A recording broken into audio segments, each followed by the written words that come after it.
bottom line with Taiwan, Grab or your even phone, Europe, anywhere, hit record, he's basically calling for those and let your countries to idea provide fly. more in terms of their own defense expenditures. The buy more future of goods, your and startup balance could be trade just with the one US. video away. I think Harris is more sort Remember, of the standard. be clear, be passionate, and most importantly, be you.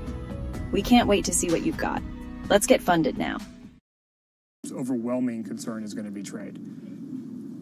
One thing I want to ask you, and just got about 30 seconds left here, Gerard, is migration, but you really tie it specifically, obviously, to Latin America. And I wonder there are other countries that are dealing with their own migration issues. So I'm just curious how that plays globally and why that's important. And again, just got about 30 seconds here. So for the U.S., if Trump does what he says he's going to do, which is to deport a large share of undocumented workers or immigrants, that would result in quite the economic shock. So Bloomberg Economics estimates that if Trump were to deport basically all the undocumented who came in after 2020, that would put a 3% of GDP hole in the U.S. economy by 2028. That would have major effects on the region, particularly for remittances, so Mexico, Guatemala, et cetera. These are countries that rely largely on what their workers in the U.S. are sending back.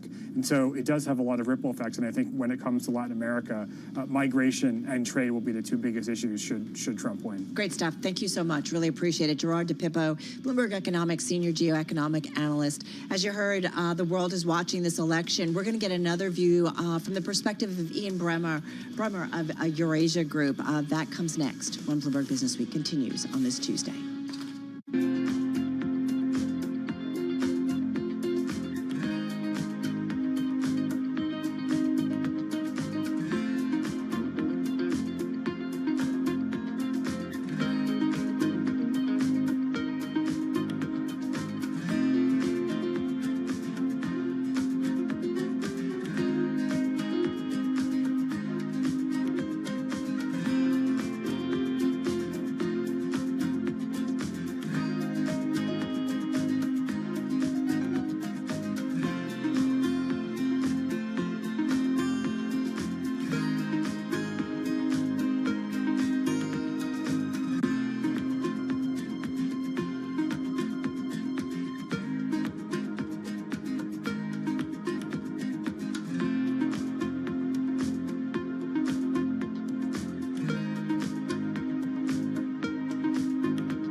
world headquarters. I'm Charlie Pellet. 221 right now on Wall Street. We are looking at an up day. The Dow, the S&P, NASDAQ all surging on this election day. Right now looking at a 1% jump for the S&P 500 index. Right now the S&P's up 57, close to the best level of the day. Again, that is an advance now of 1%. The Dow up 372, up 0.9%. The NASDAQ Composite Index up 224 points, up 1.2%. 10-year 4.31%. The 2-year 4.21%. Gold now up 0.1%, 27.40 the ounce. And West Texas Intermediate crude above $72 a barrel, up by about 0.8%. Palantir Technologies upbeat earnings, certainly fueling a jump in its stock today. Palantir right now up by 23%. And Boeing workers have voted to accept a new labor contract and end that strike that has crippled jetliner production for 53 days, clearing a major obstacle for the plane maker to restore its operations and finances. On an up day for the rest of the market, Boeing shares, however, are down now by 2%. Recapping, we do have the 10-year 4.31%, S&P up by 1%. For on-demand news 24 hours a day, subscribe to Bloomberg News Now wherever you get your podcasts. I'm Charlie Pellet, and that is a Bloomberg Business Flash. All right, got it, Charlie. Thank you so much. Well, in the last block, we talked about how the world is prepping for the outcome of the U.S. presidential race. In shorthand, it means a win by Kamala Harris represents continuity, and a win by Donald Trump means chaos, at least according to our team. A deeper realization, though, is also taking hold in key capitals, and that is America's brief heyday as the world's lone superpower is history, no matter who wins. We just heard that from our own Gerard DePippo. Well, our next guest notes that, quote, "We are about to experience the most dysfunctional domestic political fight of the world's advanced industrial democracy." So let's get to the interview. We've got with us from New York City, the founder and president of Eurasia Group and G0 Media, Ian Bremmer. Ian, good to see you this afternoon. Look, I want to start with the good news here. You do write that we are about to experience the most dysfunctional domestic political fight of the world's advanced industrial democracies, but you also say that we are the gold standard of elections. Talk a little bit about that. Yeah, in terms of how the election is actually conducted, there's been plenty of audits. You don't see people that are supposed to be off the rolls, on the rolls. Georgia recently, this was bipartisan, 8 million registered voters, 20 non-citizens were actually registered. There's no capacity. You've got no online voting, so you don't have cyber issues.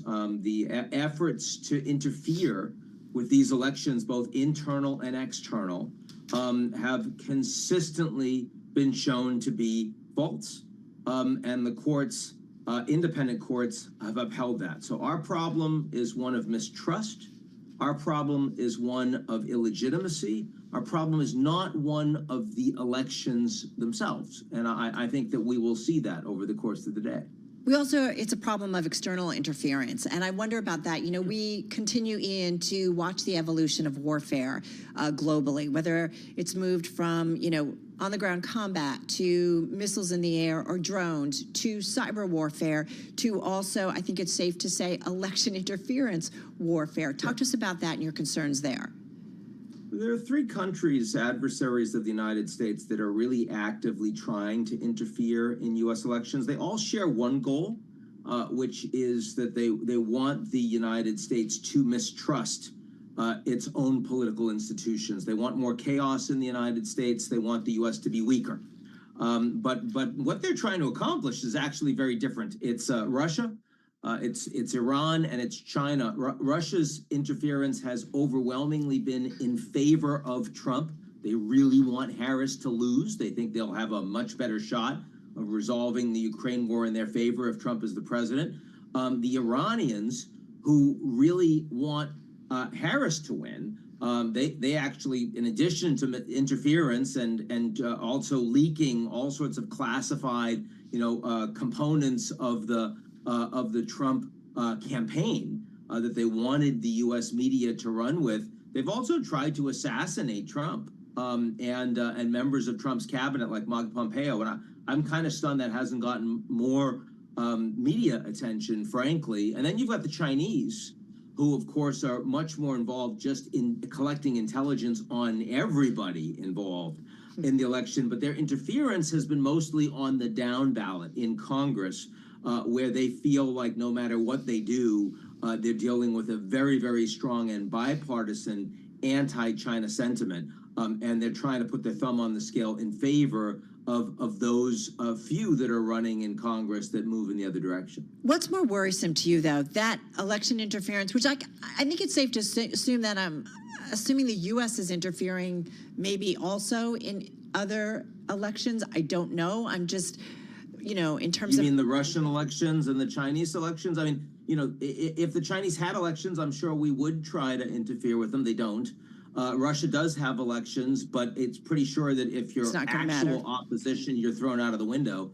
So, I mean, the point is we do engage in espionage. Right. But a democracy, especially a democracy that is in crisis, is more vulnerable to interference from adversaries. And absolutely, the biggest danger is internal.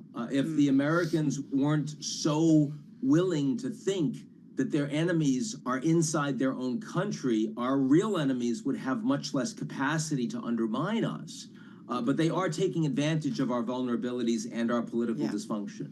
So, in your role at Eurasia Group, you speak to a lot of executives, business leaders constantly. What are you hearing from them? Who do they want to win, and what are their concerns with either candidate coming out victorious?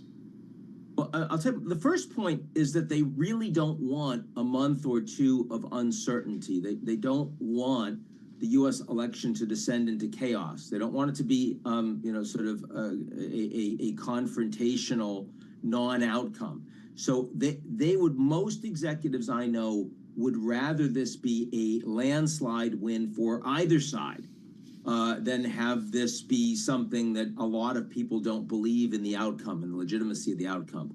In terms of different leaders, I think it really depends on what sector you're in, and it also depends on what part of the world you're in. I mean, there are definitely sectors that have a strong preference for Trump, and not surprisingly, I mean, if you're like in the oil and gas sector in the U.S. or you're crypto, or even I would say in a lot of the financial execs, you're seeing that Trump's orientation in favor of your sector and in opposed to regulation on your sector makes you generally happier with him. I would say most of big tech is more comfortable with Harris, and that's the biggest component, of course, of where the U.S. Markets are right now. A lot of the big industrials are also, on balance, more comfortable with Harris. And then depending on different parts of the world, they're oriented more towards things that really matter in their neighborhood. So, I mean, the European executives are much more comfortable with Harris and generally oppose Trump because they're worried about the U.S.-European relationship. They're worried about tariffs on Europe. They're worried about Trump cutting, Ukraine loose and having the Europeans be forced to pay for everything under a lot more pressure. So it's not easy to say, oh, the business community likes this or likes that. It's really much more complicated than that. And no doubt about it, whether you like or dislike Donald Trump, I think many agree that he has changed politics in America, maybe forever. And we know the rise of populism is not just a U.S. thing, it's a global thing. A win by Donald Trump means what for politics in America? A loss by Donald Trump means what for politics in America, in your view? For politics, I think a win by Donald Trump is different this time than in 2017 when he became president, because if he loses, he's probably going to jail. And he does understand that there are lots of adversaries that don't just want him to lose, but they want him behind bars. And I think his willingness to take them on and therefore politicize and even weaponize the domestic institutions that facilitate that, the Department of Justice, the FBI, the IRS, I think that's a meaningful risk in a way that it wasn't back in 2017. This wasn't a priority for Trump at all. And if he were to do that, that would have a chilling effect on rule of law. it wouldn't make the U.S. into a dictatorship. It wouldn't lead to show trials. I'm not trying to make this to make this sound extreme, but I think for many around the world that count on the United States to be consistent in its application of law over time, the fact that the U.S. would become more of a hybrid political system, the most powerful country in the world, but with a political system that democratically feels more like a Hungary than it does a Japan or a South Korea, I think that would be meaningful. And long term, I think it would erode confidence in the United States. So that's what I think a win by Donald Trump in this maximally divided environment would mean. A loss, I think you would still have the Republican Party orient on a lot of populist measures because they're very popular with the base. I don't think it would go back to the, sort of middle of the road conservative GOP of old. I think it would still be very strong on border security and hostile to illegal immigration. I think it would be more anti-corporate, at least in the top line. And so I don't think the Chamber of Commerce would be super comfortable with them. I think they'd still focus on tariffs. They wouldn't support free trade. Right. So I'm not sure the Republican Party would change massively in the event of a Trump loss. One thing that we wanted to ask you about was the role of billionaires in the context of someone like Elon Musk, especially over the last few weeks, making such a push for one candidate, in this case, Donald Trump. What do you hear from business leaders and CEOs about the role of billionaires in elections right now? It's way too high, but I mean, of course, you say that, and then you recognize that they're not changing it. The role of money in the American system. This was a $10 billion election, $3.5 billion on the presidential. That is an obscenity. That is the opposite of democracy. That's why so many Americans feel like this election doesn't represent them, and why it doesn't matter who they vote for. A lot of people that feel that way. I don't believe that there's a deep state, but there is an apparatus that is able to capture the United States called moneyed special interests, and that's true across the board. You couldn't have a $10 billion election if that wasn't true, because you wouldn't spend that kind of money. We know corporates, if they're spending $10 billion, they expect a return on that investment, and I assure you, they're getting it. So that's the problem, but Elon is the most powerful billionaire. But I mean, on balance, more of the big money actually went to more billionaires donated to Harris this time around than donated to Trump. The totals are obscene. Hey, just 10 seconds. Risk to financial markets depending on the outcome, and just briefly, if you could. Probably a little higher near term on the Harris side, just because you would have more regulatory enforcement. So that's why the bankers on balance near term like Trump. So appreciate it. A thoughtful voice who gets it and makes the connection between politics and markets and really the world order. Ian, thank you so much. Ian Bremmer, founder and president of Eurasia Group and G0 Media. Still to come, what happens if Donald Trump declares himself a winner early on? That's next.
2:40 on Wall Street. We do check markets all day long here at Bloomberg. We have got the Dow, the S&P, NASDAQ, Russell 2000, all advancing right now. We begin with the Russell 2000 up by 1.5%. To put that in context, the S&P up now by 1.1%, up 61, close to the best level of the day right now, 57.74. The Dow up 371, up by about 0.9%, while NASDAQ higher by 1.4%. Stocks are advancing as voting gets underway in a presidential race that will have major consequences for the future of economic policy. 10-year right now at 4.30% with a 2-year 4.20%. Gold up $4.50 the ounce to $27.41, up 0.2%, while West Texas Intermediate crude oil up now by 0.9%, $72.12 for a barrel of WTI. Shares of Cleveland Cliffs are plunging the most in 2 years after the second largest American steelmaker warned of continued weakness in demand for the alloy. Cleveland Cliffs down now by 10.2%. Among other steelmakers, shares of U.S. Steel, they're up by just about 2.5%. Nippon Steel, the ADRs up by 0.9%. Again, recapping, 10-year at 4.30%. S&P on this election day up 61, a gain there of 1.1%. For on-demand news, 24 hours a day, subscribe to Bloomberg News Now, wherever you get your podcasts. I'm Charlie Pelleton. That is a Bloomberg Business Flash. All right, Charlie, thank you so much. So Wisconsin, another one of the battleground states in today's U.S. election. Donald Trump won the state back in 2016 after it had gone to Democrats for more than 2 decades, nearly 3 decades. Joe Biden got it back in 2020. This time around, it's an important state when it comes to control of both the executive and legislative branches. So we wanted to check what's going on the ground in Wisconsin. We got Bloomberg News Real Economy team reporter Mark Niquette. He joins us from Milwaukee, where he's at a central counting facility in the city. Mark, first, just tell us where you are and what's going on behind you. Yeah, I'm at the central count facility for the Milwaukee Elections Commission. This is where the clerks process and count all of the absentee ballots for this city. And it's somewhat problematic in Wisconsin because the law does not allow election officials to begin processing and counting absentee ballots, even opening the envelopes, until the polls open on election day. Most states allow election workers to process the mail-in ballots well before the election. But in Wisconsin and Pennsylvania, they can't touch the envelopes until election day, which guarantees we're going to have a bunch of ballots left to process and count after midnight. All right, so be patient, everybody. Get your copy, get a book. Drink some coffee, Mark. You know, it is interesting, right? So we have to think about that. So it's going to take some time. You know, when it comes to the vote in Wisconsin, the counties matter. Talking with one of our producers, Elizabeth Cedrin, she reminded us of the WOW counties that are in Wisconsin, key to what happens. Walk us through that and what we know about potentially that vote. Yeah, the way a Democrat has to win in Wisconsin is to rack up a big vote total in Milwaukee, the city, and Milwaukee County, and Madison, where the University of Wisconsin is. And that overcomes the Republican votes that the Republican gets across the rest of the state. And the battlegrounds tend to be, as you mentioned, the WOW counties, either the suburban counties, Waukesha, Ozaukee, and Washington counties, which sort of ring Milwaukee County, and Republicans typically win Wisconsin by getting a good vote total in these suburban counties.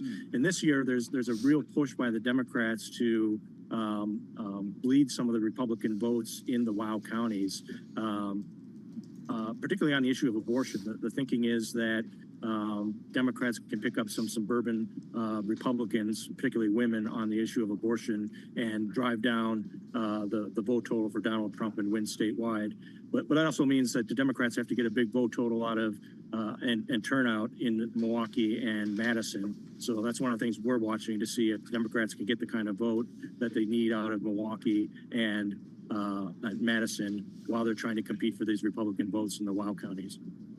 Mark, you and Josh Wingrove have a story out. It asked the question about what happens if former President Donald Trump again prematurely declares himself the winner. What does happen? How are both sides preparing? What are you hearing on the ground?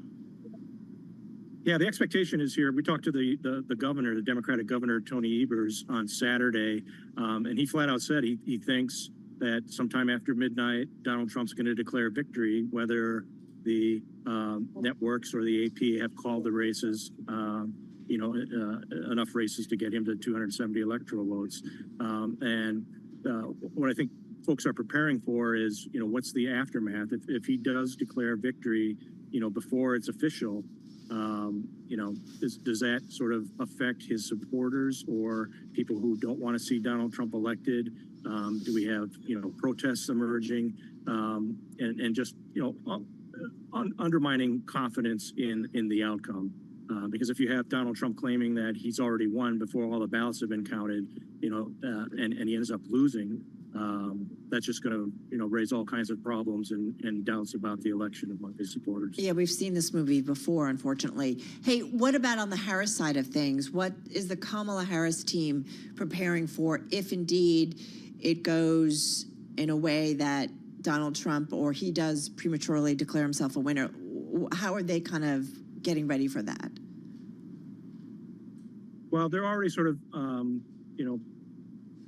putting out there that, it's not official, that even if Donald Trump declares victory, that's not the final word because, the ballots still have to be counted in states like Wisconsin and Pennsylvania. And if the Associated Press or the networks haven't called a race to declare a winner, there is no winner. So I think their strategy is making that crystal clear to the public through the media, if nothing else, that, the race is not over, even if Donald Trump says it is. Explain the main concern here, because we do have to remember that the former president is not currently president. So he obviously has a huge megaphone, but he doesn't have the same power that he had in 2020 when he did not concede the election and when January 6th happened. Is the concern something on that level, once again, even though he's not president? Yeah, I think the concern is that he and his supporters will not accept the results if he loses. And, whether that manifests, into, protests or even violence as a result, I think that's the main concern.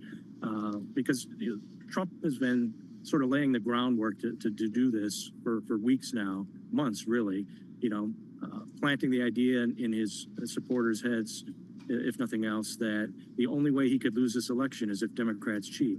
And if you talk to, Trump supporters at his rallies and you ask about this, they firmly believe that, the only way Donald Trump could lose is if he somehow, the election there's fraud and it's taken from him.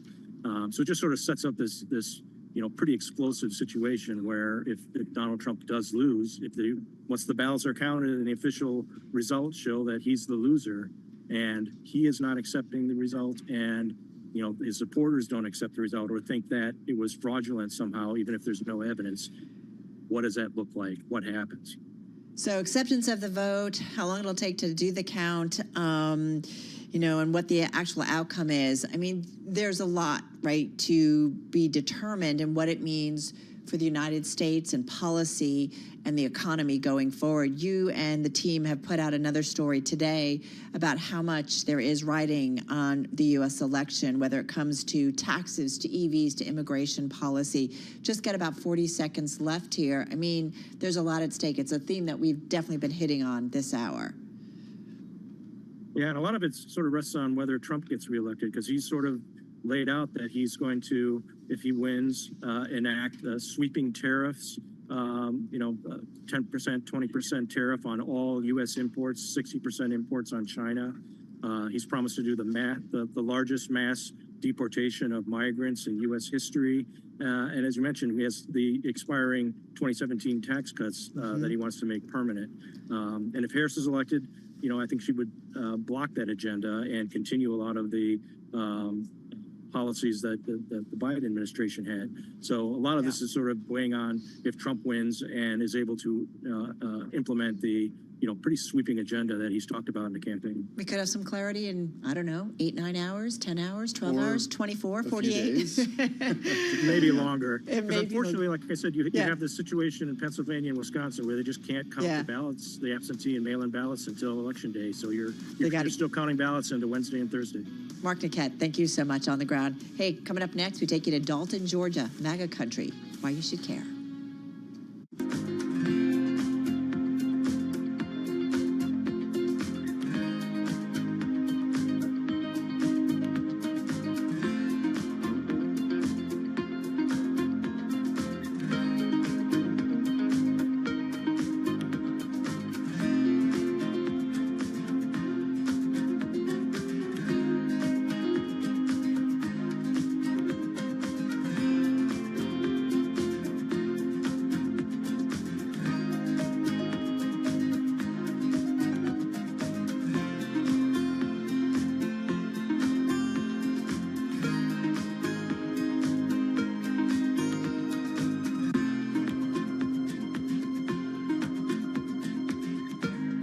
I will show you how to get the best funding for your startup idea.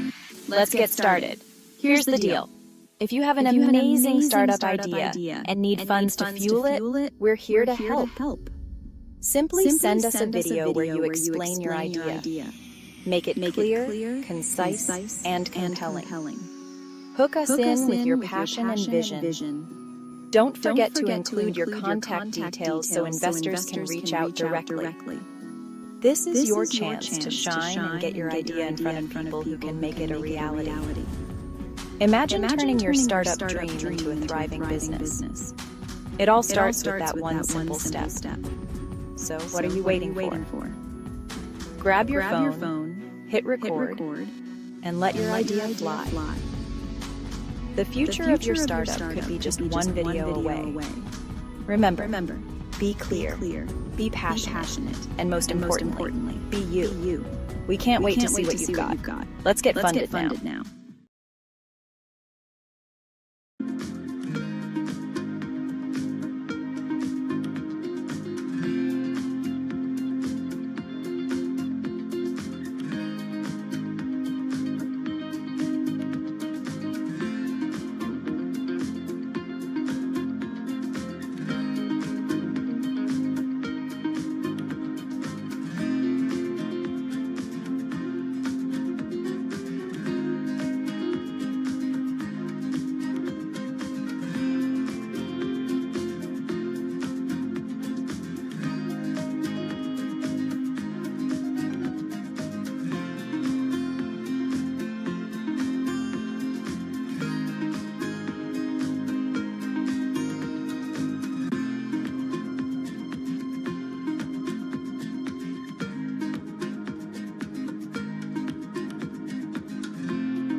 You're listening to Bloomberg Business Week with Carol Messer and Tim Stenevec on Bloomberg Radio and Television.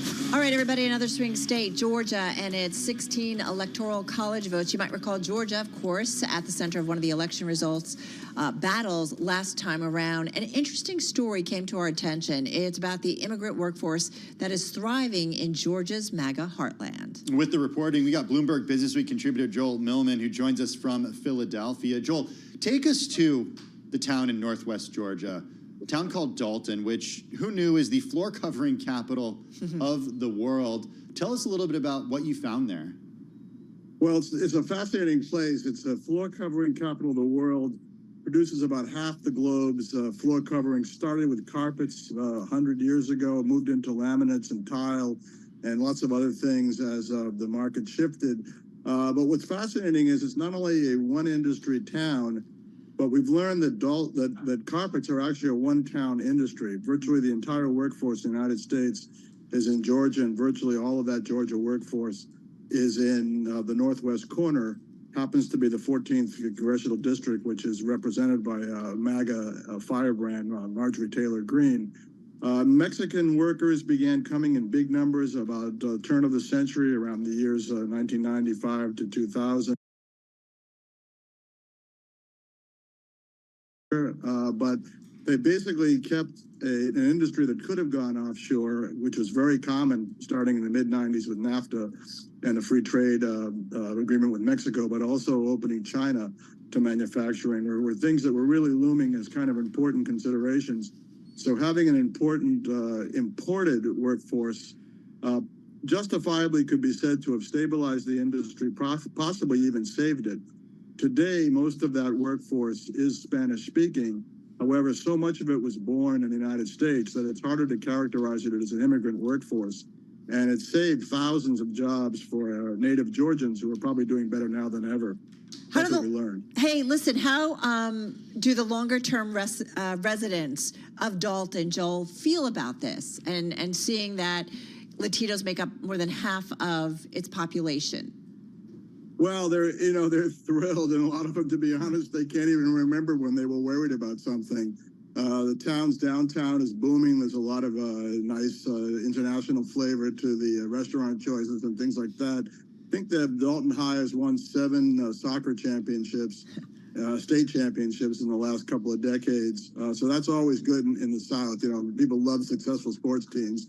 But they know that the change had to come. They knew that their own children were getting too well educated, starting in the 70s and 80s, to stand for kind of mill work that was very hard, very loud, terrible hours. Mills worked around the clock. And also the opening of the interstate that connected Atlanta to Chattanooga, that came right through Dalton around that same time in the 80s and 90s.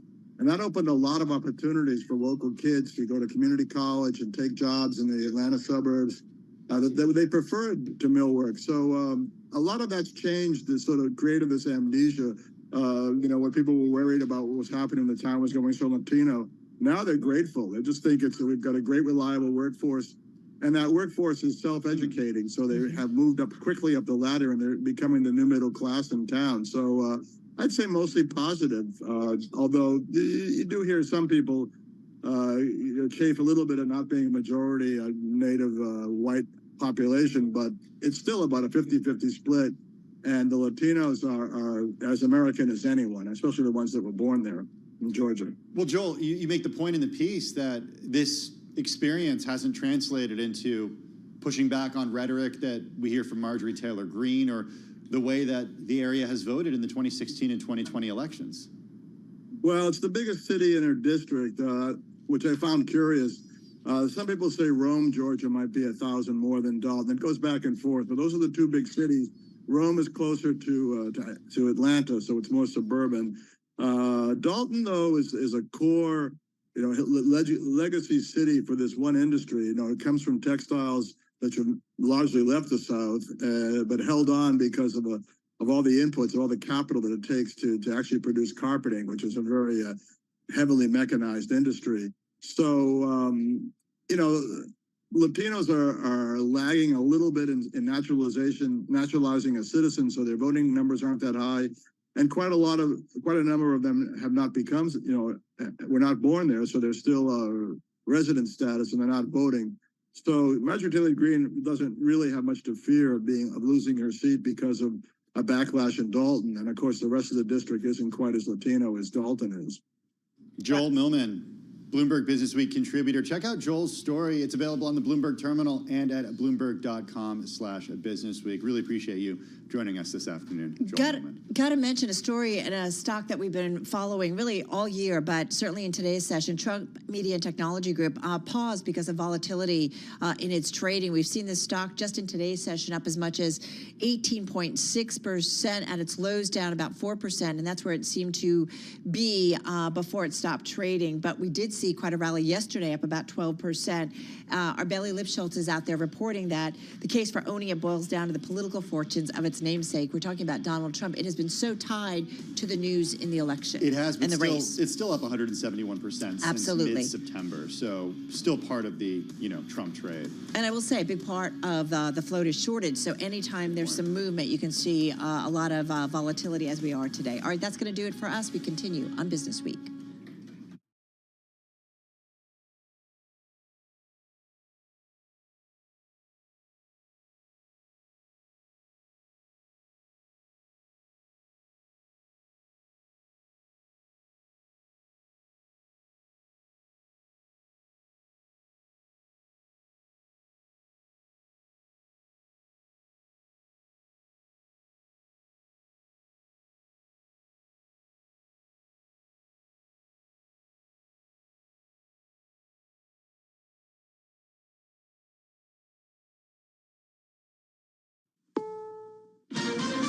This is CBS News on the Hour, sponsored by O'Reilly Auto Parts. I'm Cammie McCormick. It is finally Election Day. The lines at polling stations have been long. These voters in New York. As people of color and as a woman, I thought it's important that we have to vote this time. I work for Trump, and I don't know about politics, but I think he's good for the economy. There have been security concerns. Georgia's Secretary of State, Brad Raffensperger. We've heard some threats that were of Russian origin, and so I don't know how to describe if that's viable. We don't think they are. In Philadelphia, DA Larry Krasner. You got an issue, bring it to us, show us the evidence. we are here in an even-handed fashion, but we have seen no evidence of that. So far today, we have seen no evidence of that. Skylar Henry is in Raleigh, North Carolina. Election officials have said that there hasn't been much of a threat, but they are upping law enforcement postures in and around the state. We know that in each of the election offices throughout the state, they have what they're referring to as additional security screenings to try to keep in line and make sure that if a situation were to arise at a specific election office, that they have measures in place to make sure that the poll workers who are there are as safe as possible, and that's installing everything from panic buttons to proper evacuation routes. Kamala Harris is taking part in radio interviews today on KDKA. I've been spending time in Pittsburgh to talk with folks about the challenge they face, their dreams, their ambitions, and what we can do to address those issues. And I'm proud to have a lot of support. Donald Trump voted earlier in Florida and complained about the possible delay in the results. They use these very expensive computers, and I'm hearing in Pennsylvania they won't have an answer till 2 or 3 days from now. I think it's an absolute outrage. Allison Keyes has more. Polls show the race in battleground Pennsylvania is neck and neck, but this woman in Norristown says the world that Trump wants to create is a world that is full of hatred. One of her neighbors voted for Donald Trump. I think he is the best candidate. I've seen what 4 years does with Biden. Israeli Prime Minister Benjamin Netanyahu has fired his defense chief, replacing him with the country's foreign minister. Linda Gradstein reports. In a video statement, Netanyahu said that he and the defense minister, who is popular in Washington, disagreed on the management of Israel's war in Gaza and Lebanon and charged that Gallant made statements that contradicted cabinet decisions. He said these differences were affecting the military campaign.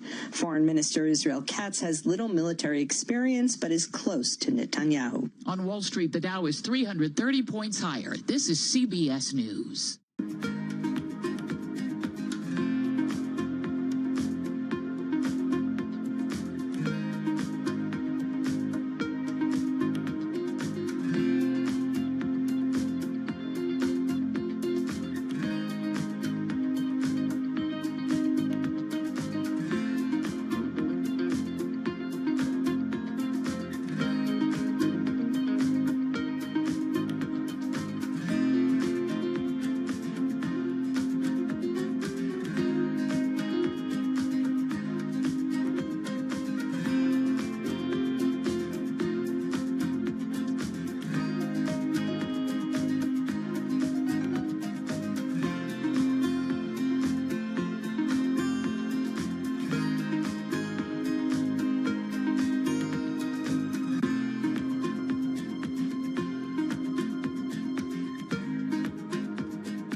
This is Bloomberg Business Week.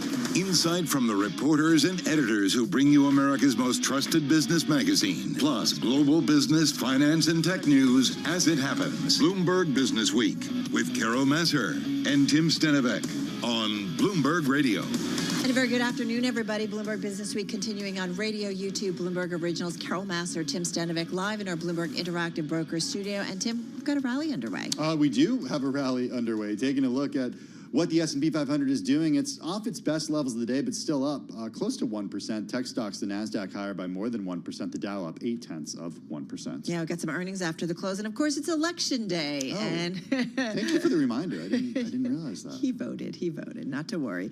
All right, coming up in the next couple of hours on this Election Day, we have reporters around the country in Michigan, Arizona, North Carolina, and that all-important state of Pennsylvania. We will be on the ground, get their reports, what they are seeing, what they are hearing, and what it might mean when it comes to the outcome of the race in those states. And it's not just about the presidential outcome, obviously very important, but what happens down ballot when it comes to some of those congressional races. Yeah, that's right. Battle for control of the U.S. Congress is spending its top $10 billion we're going to go to Omaha for the latest on a wild card race that could scramble the outcome on election night. Yeah, it's going to keep us on our toes, right?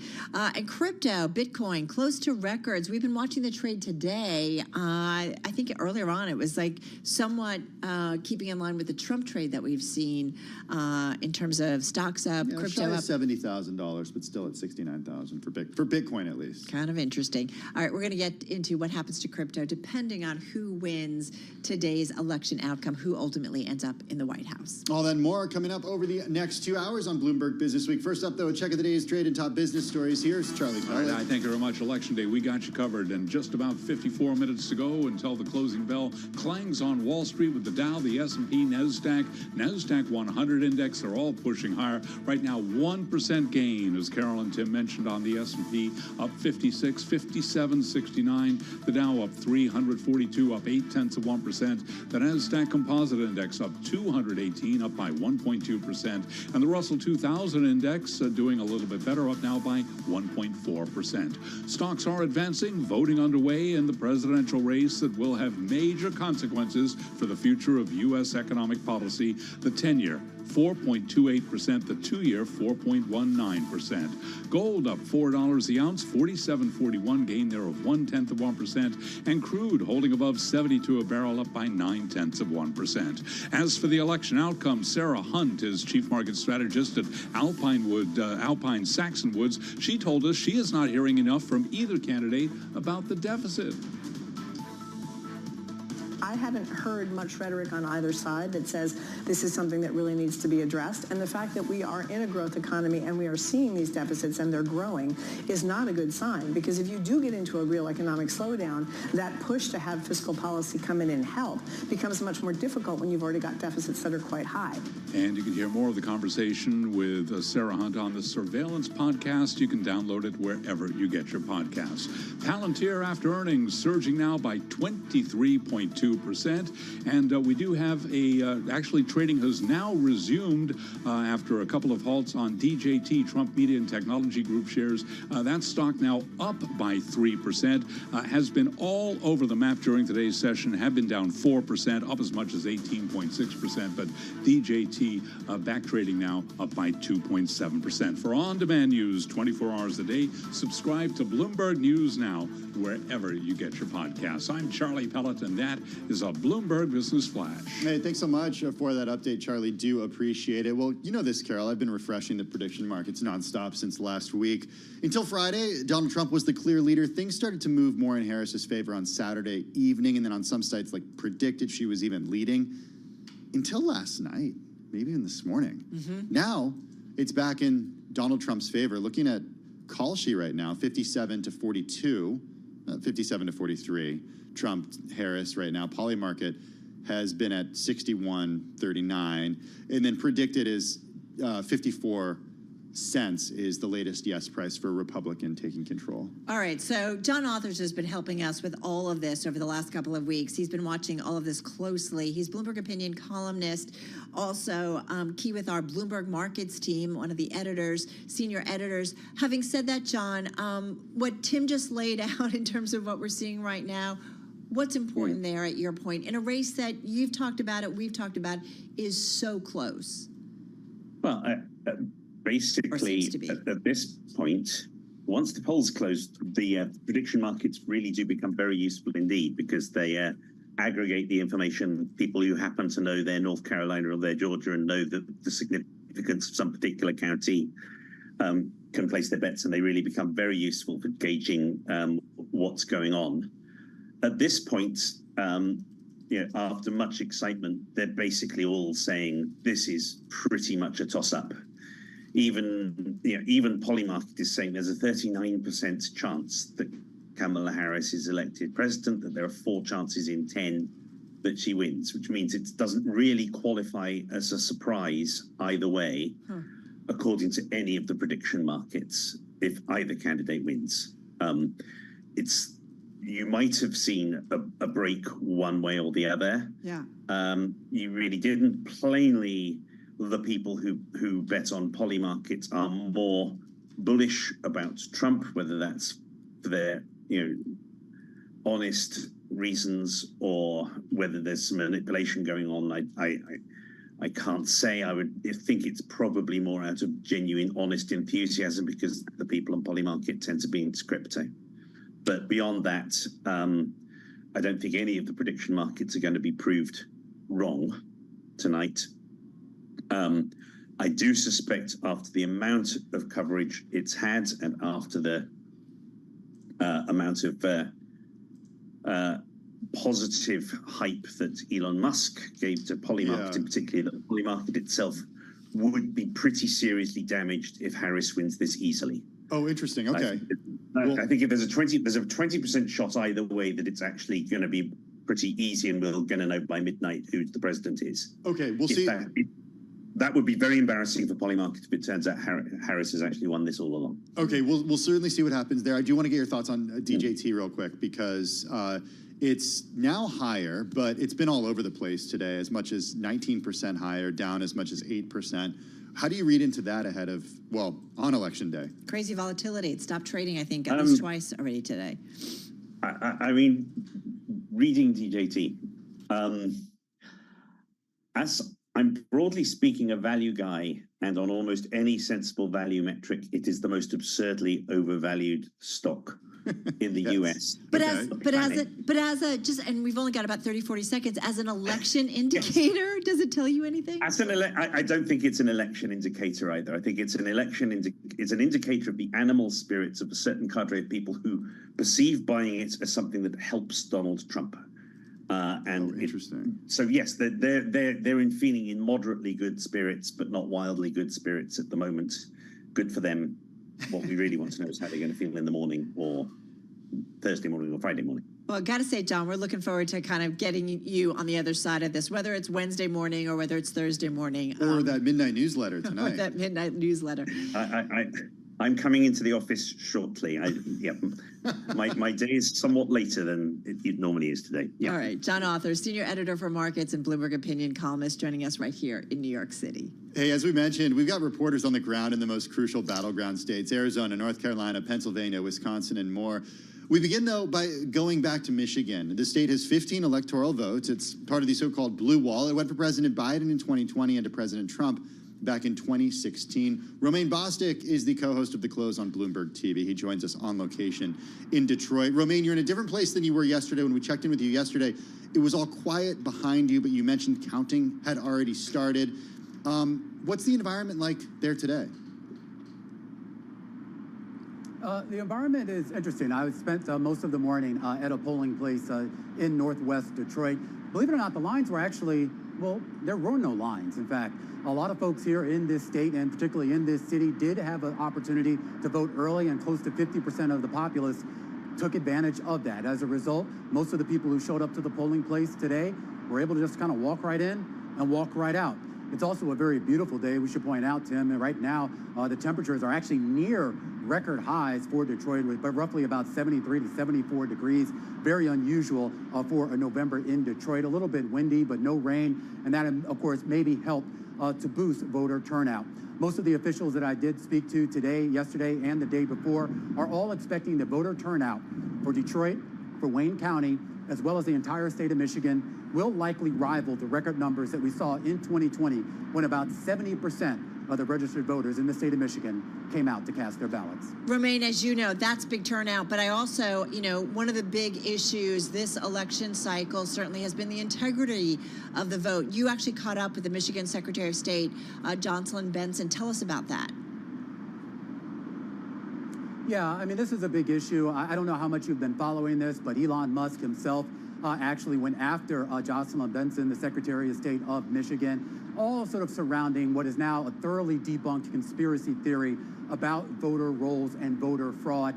I won't get too in the weeds here, but basically there's a discrepancy between the amount of voters that are active and the total amount of registered voters, which exceeds the total number of people in the state of Michigan. But that's been explained away. These are largely I guess, academic exercises, if you will. Secretary Benson made clear here that they've actually taken even more measures this time in 2024 than what they had in 2020 to protect the integrity of this election. She also pointed out that when she first took over as Secretary of State prior to that election, she also made a lot of changes, not only to ensure the integrity of the elections, but to expand access to voting. That included an expansion of drop-off ballot boxes. It included, of course, the amendment here, the state constitutional amendment, allowing early voting as well as allowing people to register on the same day as they voted. We have 7.2 million active registered voters in the state of Michigan out of 7.9 eligible.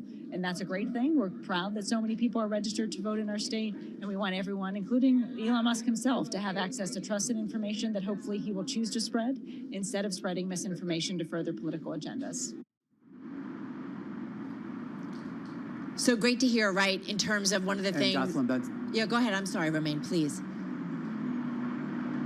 Well, I was just going to say, and Benson, she kind of expanded on that as well and really talked about this idea of just the energy. And I've heard this from a lot of folks here. It doesn't really matter who you're talking to, whether it's in the Democratic strongholds of Northwest Detroit, or you go up into Macomb County and St. Clair, Republican strongholds. There is actually a lot of excitement about this election. Of course, Carol, that excitement also depends on, well, who you think is going to win. And I'll tell you right now, based on the polling we've seen here, it could really go in any direction. What is motivating the folks you talk to, Romaine? What is making them excited, regardless of who they're voting for? The economy is obviously a big issue. A lot of people are voting on how they feel about the economy. They're also voting a big part on the issue of inflation. There's a big Senate race here in the state of Michigan involving Mike Rogers, a former representative, against Alyssa Slotkin, also a former representative, trying to fill that vacant Senate seat of Debbie Stabenow. And there's been a lot of discussion here about prices. In fact, a core part of Mike Rogers' campaign is this idea of focusing in on inflation. In fact, one of the taglines of his campaign is that the most expensive vehicle to drive in the state of Michigan is your grocery cart.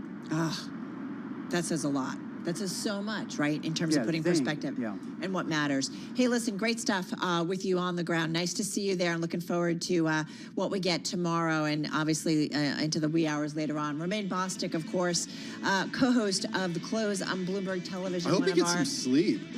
You don't get sleep when you're covering the elections. You think he's wearing shorts? It's 73 degrees there. I don't know if he's wearing shorts. I think he's wearing shorts. All right. We continue here on Bloomberg Business Week. Still ahead, everybody. We get to another one of the battleground states. We're heading to Arizona. That's coming up next on Bloomberg Business Week. And this is Bloomberg.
It's 3:21 on Wall Street. We do check markets all day long here at Bloomberg. Stocks higher across the board. 39 minutes to go ahead of the closing bell with the Dow, the S&P, NASDAQ, and the Russell 2000 all solidly in the green on this election day. Looking at a 1% advance right now for the S&P, up 60, 57.72. The Dow up 355 now, up 0.9%, while the NASDAQ Composite Index is up 240, up by 1.3%. The Russell 2000 Index of small cap shares up now by 1.5%.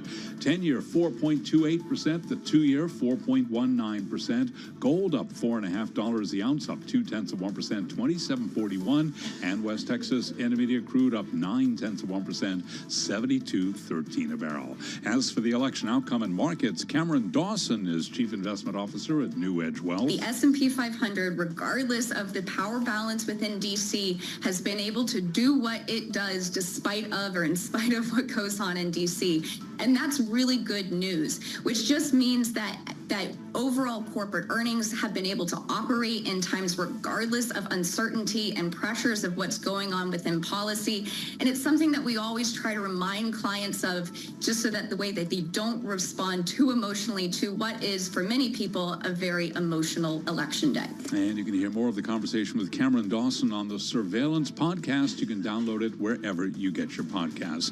If you have ever been frustrated while in a store waiting for someone to unlock display cases so you can actually buy something, Walmart may be on the verge of a possible solution. It is now testing technology in stores that will let people open security locks for products from their cell phones, a bid to protect against theft without hindering sales. Walmart shares up today by 1.4%.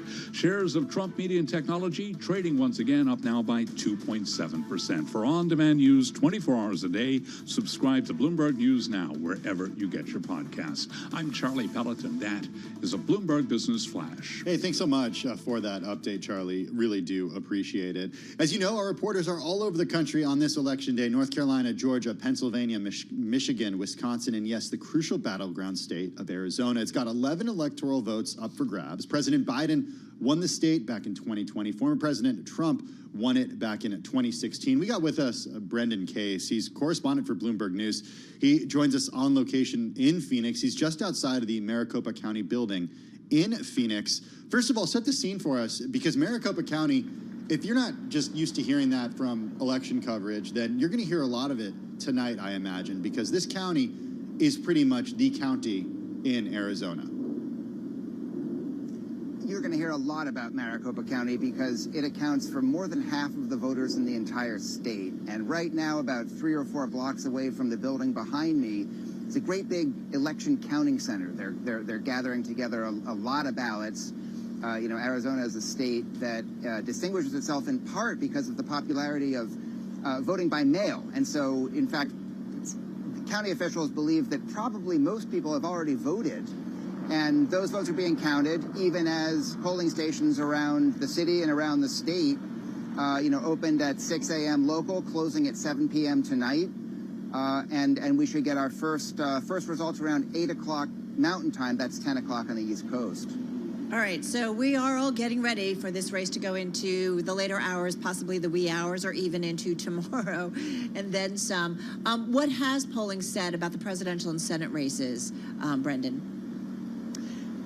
So a lot of polls had the race as, let's say, essentially a statistical dead heat. Now, that's not true of all polls, though, and it's traditionally a Republican state. The New York Times had in its latest polling average, an advantage of Trump up about 3 points. That was one of the bigger gaps among the 7 swing states for its polling averages. Biden's very narrow victory in 2020 was the first time a Democrat had won the state since 1996. And so certainly, it's a state that leans Republican. That doesn't mean anything about who's going to win this year, though. The polls have been very close, and time will tell. We probably won't know the winner tonight without being able to rule anything out. The county officials have been at pains to say that, we'll get about something like 55% of the vote tonight by about 8 o'clock. But they're bracing for another day, 2 days, maybe more, before there's enough votes in for media organizations to start calling a winner. Could mean a long night for you. We're focused on the presidential... Or a long week. Long week for you. We're focused on the presidential election, of course, but down ballot, there are some really important races in Arizona. Talk us through some of the personalities and to what extent they could actually push people to the polls and what that could mean.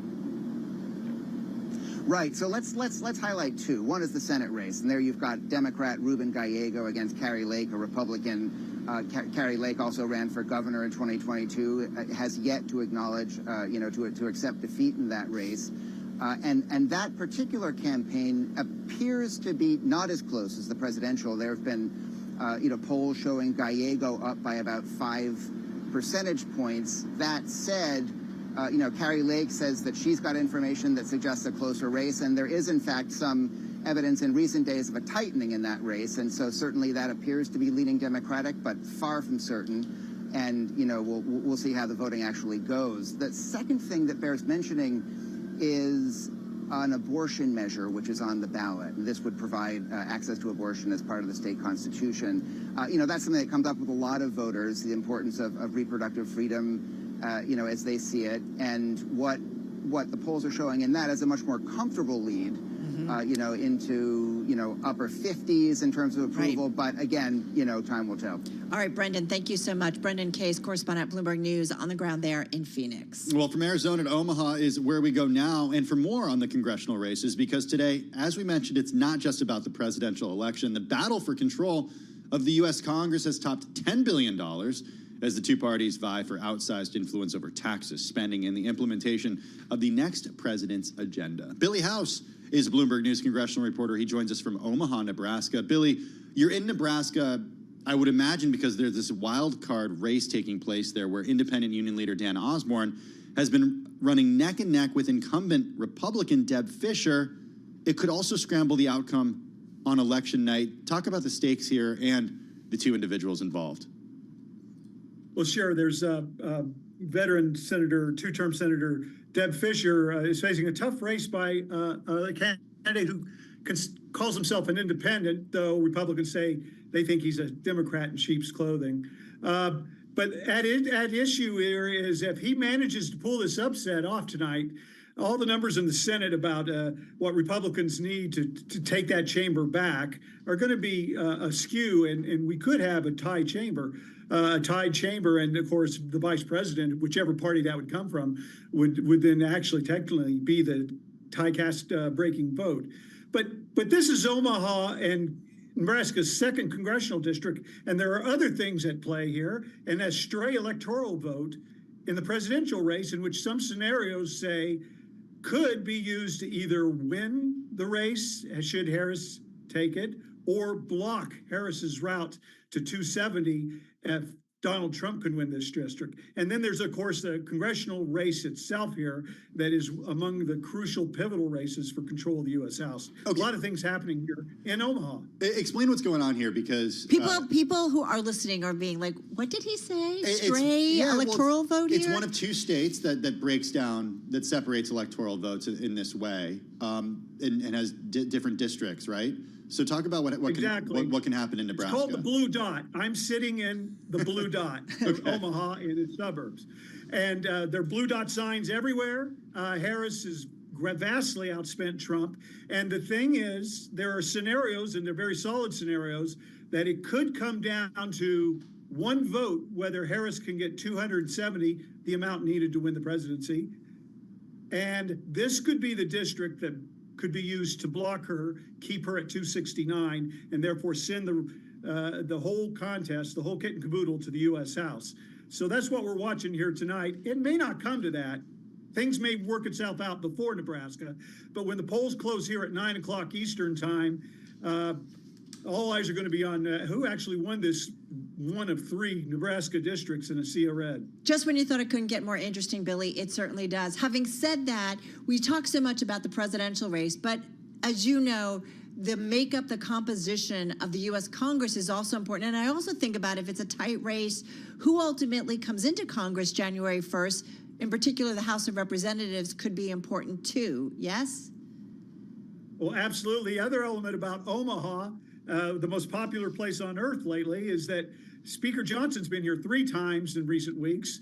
Hakeem Jeffries, the top Democrat in the U.S. House, has been here, and they're all fighting for this congressional district now held by four-term Republican Don Bacon, who's almost lost 2 other previous runs.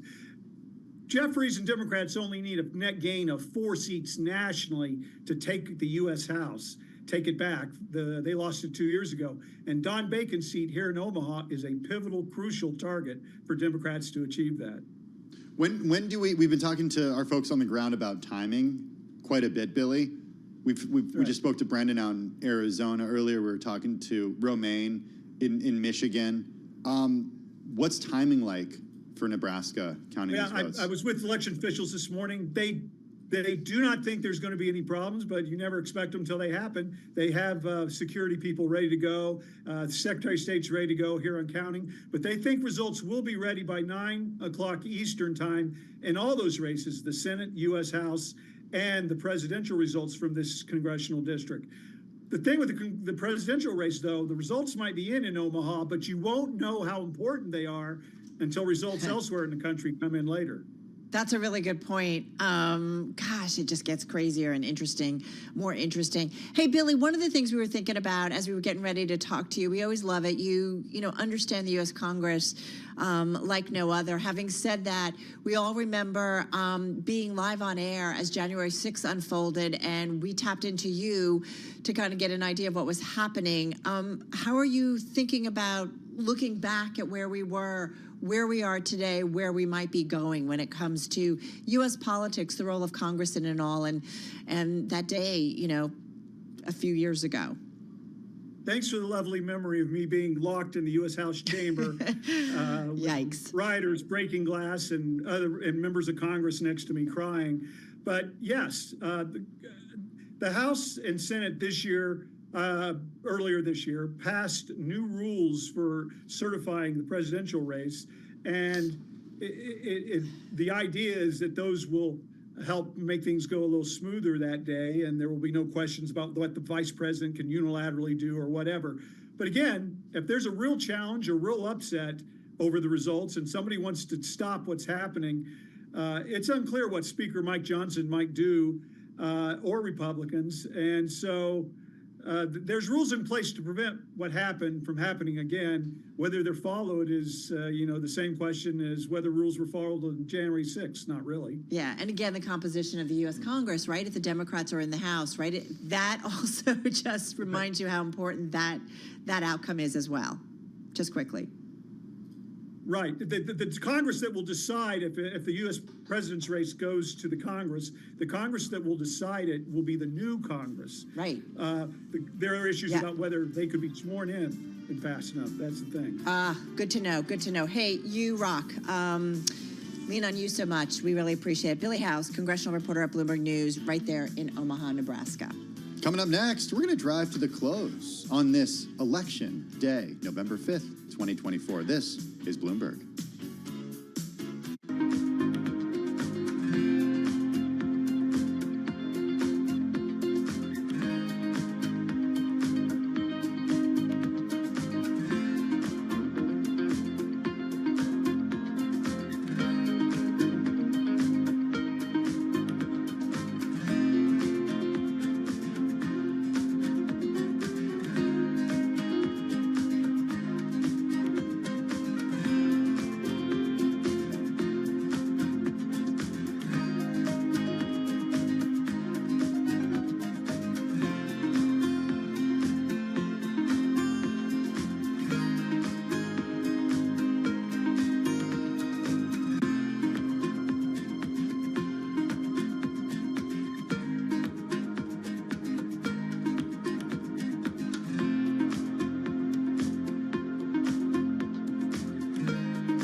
It's 3:40 on Wall Street. We do check markets all day long here at Bloomberg. We have got stocks higher. 20 minutes to go ahead of the close. The Dow, the S&P, NASDAQ solidly in the green. Let's head right over to the first word breaking news desk for today's afternoon call.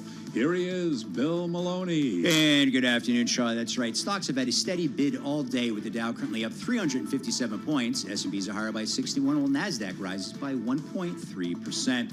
The U.S. 10-year yield falls to 4.28%. Gold is up 5. Oil trading in the green, but Bitcoin, that's higher by 3.3%. Among the main 11 S&P sectors, all are trading in the green, led by gains in consumer discretionary and the industrials.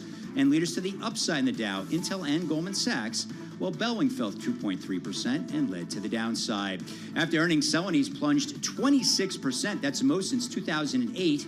Wynn Resorts fell 10%, while Palantir rose 24%. To an all-time high. In other news, AstraZeneca fell amid escalating concerns over a Chinese probe. And wrapping things up, some of the names supporting after the bell tonight include Devon Energy and Microchip Technology. Live from the first breaking news desk, I'm Bill Maloney. Charlie? Okay, we thank you very much, Bill Maloney. And to hear live breaking news over your Bloomberg, type Squawk SQUA on your Bloomberg terminal. I'm Charlie Pelleton. That is a Bloomberg Business Flash. I'm driving in my car. I turn on the radio. How about you let me drive? Oh, no. Who's gonna drive you home? Honey, please, I'll do the driving. Drive on. Excuse me, I want to drive. It's the question that drives us.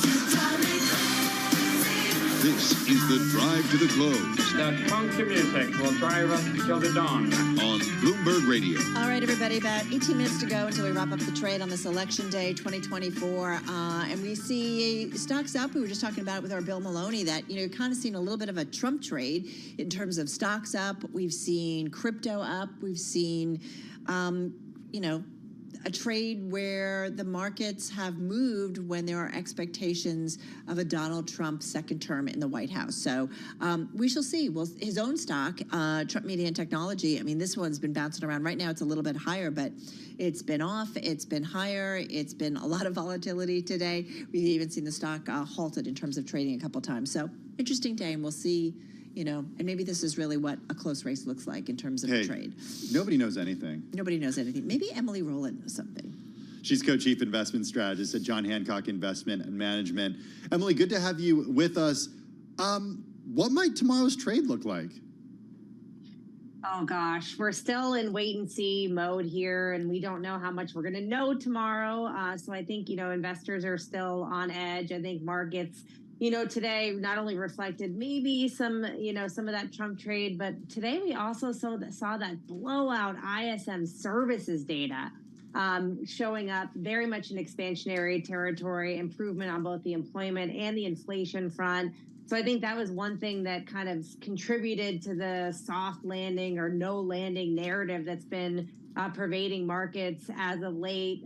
Interesting that we saw bond yields rising on it this morning, but then they fell as we had some pretty solid treasury auctions at play here. So I think markets are contending with so many different factors right now. You pick a narrative, you can go with it. And we'll have to see how all of this unfolds tomorrow. So a mistake for anybody to say it's a Trump trade today? Do you think it's trading more on fundamentals right now in terms of economic data and treasury auctions? Yeah, I think your point about crypto was spot on. And I think that's certainly an element that's been associated with the Trump trade. Normally, you would see a more significant backup in bond yields. That's, I think, kind of been the number one element of the Trump trade, not seeing that today. So I do think that there was some focus on the economic data and the fundamental backdrop. We're just suggesting that even if this is a sort of protracted period of not knowing the results, that investors try not to make a lot of shifts in terms of positioning right now. We're suggesting that we manage risks. Investors try to put together what we're calling a chill portfolio, as we can chill as we get through these election results, which really, again, manages valuation risk on the equity side, focuses on high quality companies that can deliver on earnings, and then on the fixed income side, really targeting the intermediate part of the curve with core or core plus type positioning, again, to manage those tail risks. I thought a chill portfolio, Carol, would be like a bottle of wine, maybe a pizza. That's happening tonight, too. Yeah. Like when you say chill around, That's called my Friday night portfolio. Maybe, I know some people who are tapping into the Xanax these days. I don't know. Little gummies. Well, listen, in Massachusetts, not only is marijuana been on the ballot, that's long gone. We're actually, one thing on the ballot here in Massachusetts today was legalizing psychedelics. So that if that's nothing but chill, I think we can consider that as well. Well, so is there any positioning that you have been doing or suggesting that clients do ahead of the elections, or has it really been a wait and see mode? Or has it been kind of moving things into a little bit of maybe increasingly cash or shorter term investments? Well, I think we've certainly seen a lot of investors doing that.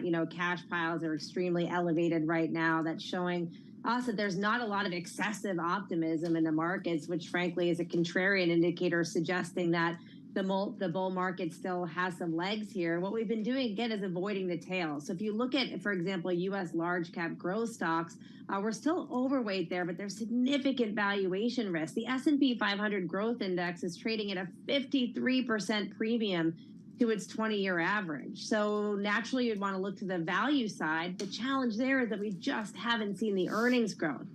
So then you think, well, maybe I'll move down in market cap to get some protection. But the challenge in the small cap space is a lot of those companies are unprofitable. 40% of the Russell 2000 index doesn't make money. So that's lower quality. So it's bringing us to mid caps. That's the sweet spot to us. They're trading at a significant discount to their large cap counterparts, steepest discount since the late 1990s. I've got an overweight to the industrial sector that's benefiting from the manufacturing renaissance that we're seeing in the United States. And then on the fixed income side, we see high yield bonds being priced for perfection. Right now, spreads are hovering around 275 basis points, well below the 20-year average of 500 basis points. Yes, the economy is doing well, but we think it's in the price on the credit side. And then meanwhile, there are challenges extending duration here, particularly if we do see more fiscal stimulus, more spending coming out of whoever is in office from here. What happens to the bond market if Trump wins? Yeah, I mean, I think what investors are pricing in, and we try not to have any conjecture on exactly how these political outcomes are going to play out, but investors have bid up bonds, and there's an idea out there that there could be more fiscal expansion, there could be more deficit spending, maybe reducing taxes or keeping those tax cuts in place could cause a challenge to the deficit, is what investors are telling us in the bond market. So that's something that we're watching really closely here. There's another side to the story, though, which is that the higher bond yields go, the more restrictive mortgage rates and other borrowing costs become. And that actually kind of is a self-fulfilling mechanism that would frankly sort of limit economic activity. So I think that's another kind of side of the story that maybe hasn't been fleshed out quite as much. What would be a shock to you and maybe some of your clients? I don't think anything at this point. This has been one of the most volatile elections that we've ever experienced. It just, it feels at this point that there are so many different narratives on the table. The race is so tight. I think the least surprising thing that will happen is that we see volatility across assets tomorrow. I guess maybe the most surprising would be that we see nothing happening at all. Certainly not our base case, but a possibility that's out there. What about tonight? Do you think things will be decided by the end of the day tonight? Yeah, I mean, I'm not a political strategist, but I listen to a lot of them, and I think the consensus is that we won't know much tonight. Probably the earliest we'll know something is tomorrow morning. The last election, I wasted a lot of time staying up all night waiting for these results to come in. So I think the best strategy for many of us might be to get a little bit of extra sleep, knowing that tomorrow is going to be a big day. I was trying to tell you that That's why you want to go to Carol. sleep. I know. You were saying you're going to be up all night watching the results. I said, I'm going to go to sleep, and maybe I'll wake up in the middle of the night and look at my phone. Omaha will know by 9 p.m. ET. There's a lot of things. And the thing is, if it's not a close race, as the polls have suggested, if there is somewhat of a bigger move on either side, we could know a lot earlier, even though some states have to wait a couple of days to kind of make sure they count all of those mail-ins and so on. So just saying. Right. Who knows? As you said, it's been interesting. Lots of surprises. Hey, Emily, take care. Emily Rowland, Co-Chief Investment Strategist over at John Hancock Investment Management, joining us from Boston. Folks, we've got about 10 minutes to go until we wrap up this trading day, and we're seeing some gains in equities. We'll see how it holds until we get to the close. This is Bloomberg.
This is Bloomberg Business Week with Carol Messer and Tim Stennebeck on Bloomberg Radio and Television. It is Bloomberg Business Week. That's Carol Masser. I'm Tim Stennebeck on this U.S. election, November 5th, 2024. Carol? Yeah? What's your plan for election night? What do you mean? I know. My husband and I are both news junkies, and so I really kind of want to race home, get in my jammies, and sit in front of the TV with him. And we'll probably either cook dinner early and sit around the couch and watch. Yeah, I know. And I get to look forward to my husband kind of yelling at the map people because he really drives him crazy. He's like, just wait. You know how they dig down and they're like, touch on this, and then it's like enhance, this. Enhance, yeah. And the counties, he's like, just stop it. Let's just let's see what we're hearing at the polls and figure it out. Wait for the numbers to come. The reason I ask is because Elon Musk has plans. Let's talk about his plans. Yeah, he's going to join a handful of high-profile donors at Mar-a-Lago tonight. That's according to a source familiar with his schedule. Trump is expected to spend the majority of the day at his private club. Interesting, right? We've talked about kind of, where they're going to be ultimately. We've talked about Kamala Harris. She's going to be at her alma mater in Washington, right? Howard University, so that she is expected to watch there. But yeah, that's where Elon's going to be. Where are you going to be? You're going to be asleep, aren't you? By 8 o'clock, you're going to put the kids to bed. I will watch Bloomberg's coverage. We'll see what's happening. I think I'll probably Do you move around? Like, we go around channels. Like, we love to, part of it is, too, we love to see, like, the different team coverage. Exclusively Joe Matthew, Kaylee Lyons, and the Bloomberg team. Really? Yeah. Ah. That's what it's going to be. Okay.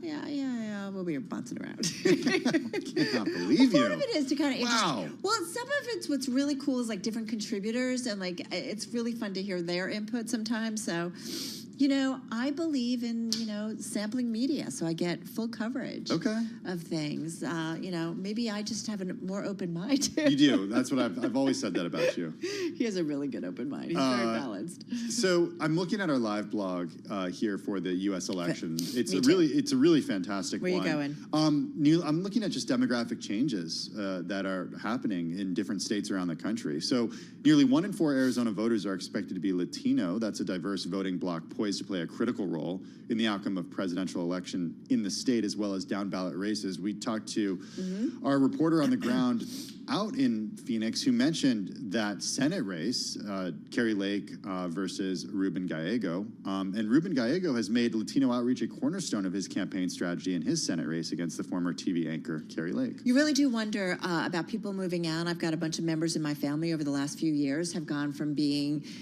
basically East Coast voters, New York Metro, often in blue states. Not all of them, now that I think about it, but nonetheless have moved down south. So you do see a migration of people for a long time, for several decades. We really haven't seen Americans moving around. COVID certainly impacted some of that, and being able to work from home certainly impacted that, but also just an aging population who are leaving populous states or higher tax states, and so you do wonder how that plays out ultimately in the vote. The other thing is, I think the Latino vote is something to be watched, and I will be looking for commentary and any kind of exit polling that we can get on that, because a lot of time and a lot of attention has been spent on that big rally that former President Donald Trump held here at MSG in New York City, and a comic that made some really rough comments on the Latino population here in the United States. So What? You mentioned exit polls, and I'm interested to see what happens tonight in terms of exit polls, because so many people have already voted. Yeah. So what's the sample that they're going to get from exit polling? Well, it's funny. That's a really good point. I am curious about all of the early voting and then how much of a turnout we see, because is it a case of more people voting, or is it just a case of more people voting early? My husband was at the polls and he's like really quiet. I've heard from different people who said early in the morning, like people before they go to work, and then it got quiet, which is often what happens. But I don't know. We'll see. Still, I mean, anecdotal, but not anecdotal. A record number of people did vote early. Yeah. In this election. Yeah. I talked to a few folks today who are still going to vote after work today. We'll see what happens to the lines after work. It's going to be interesting, right? Yeah. Do not go anywhere. We've got more coverage. Our whole team has coverage throughout the night into the wee hours. You're listening and watching Bloomberg right now, though. Over to our TV colleagues. The closing bell starts now.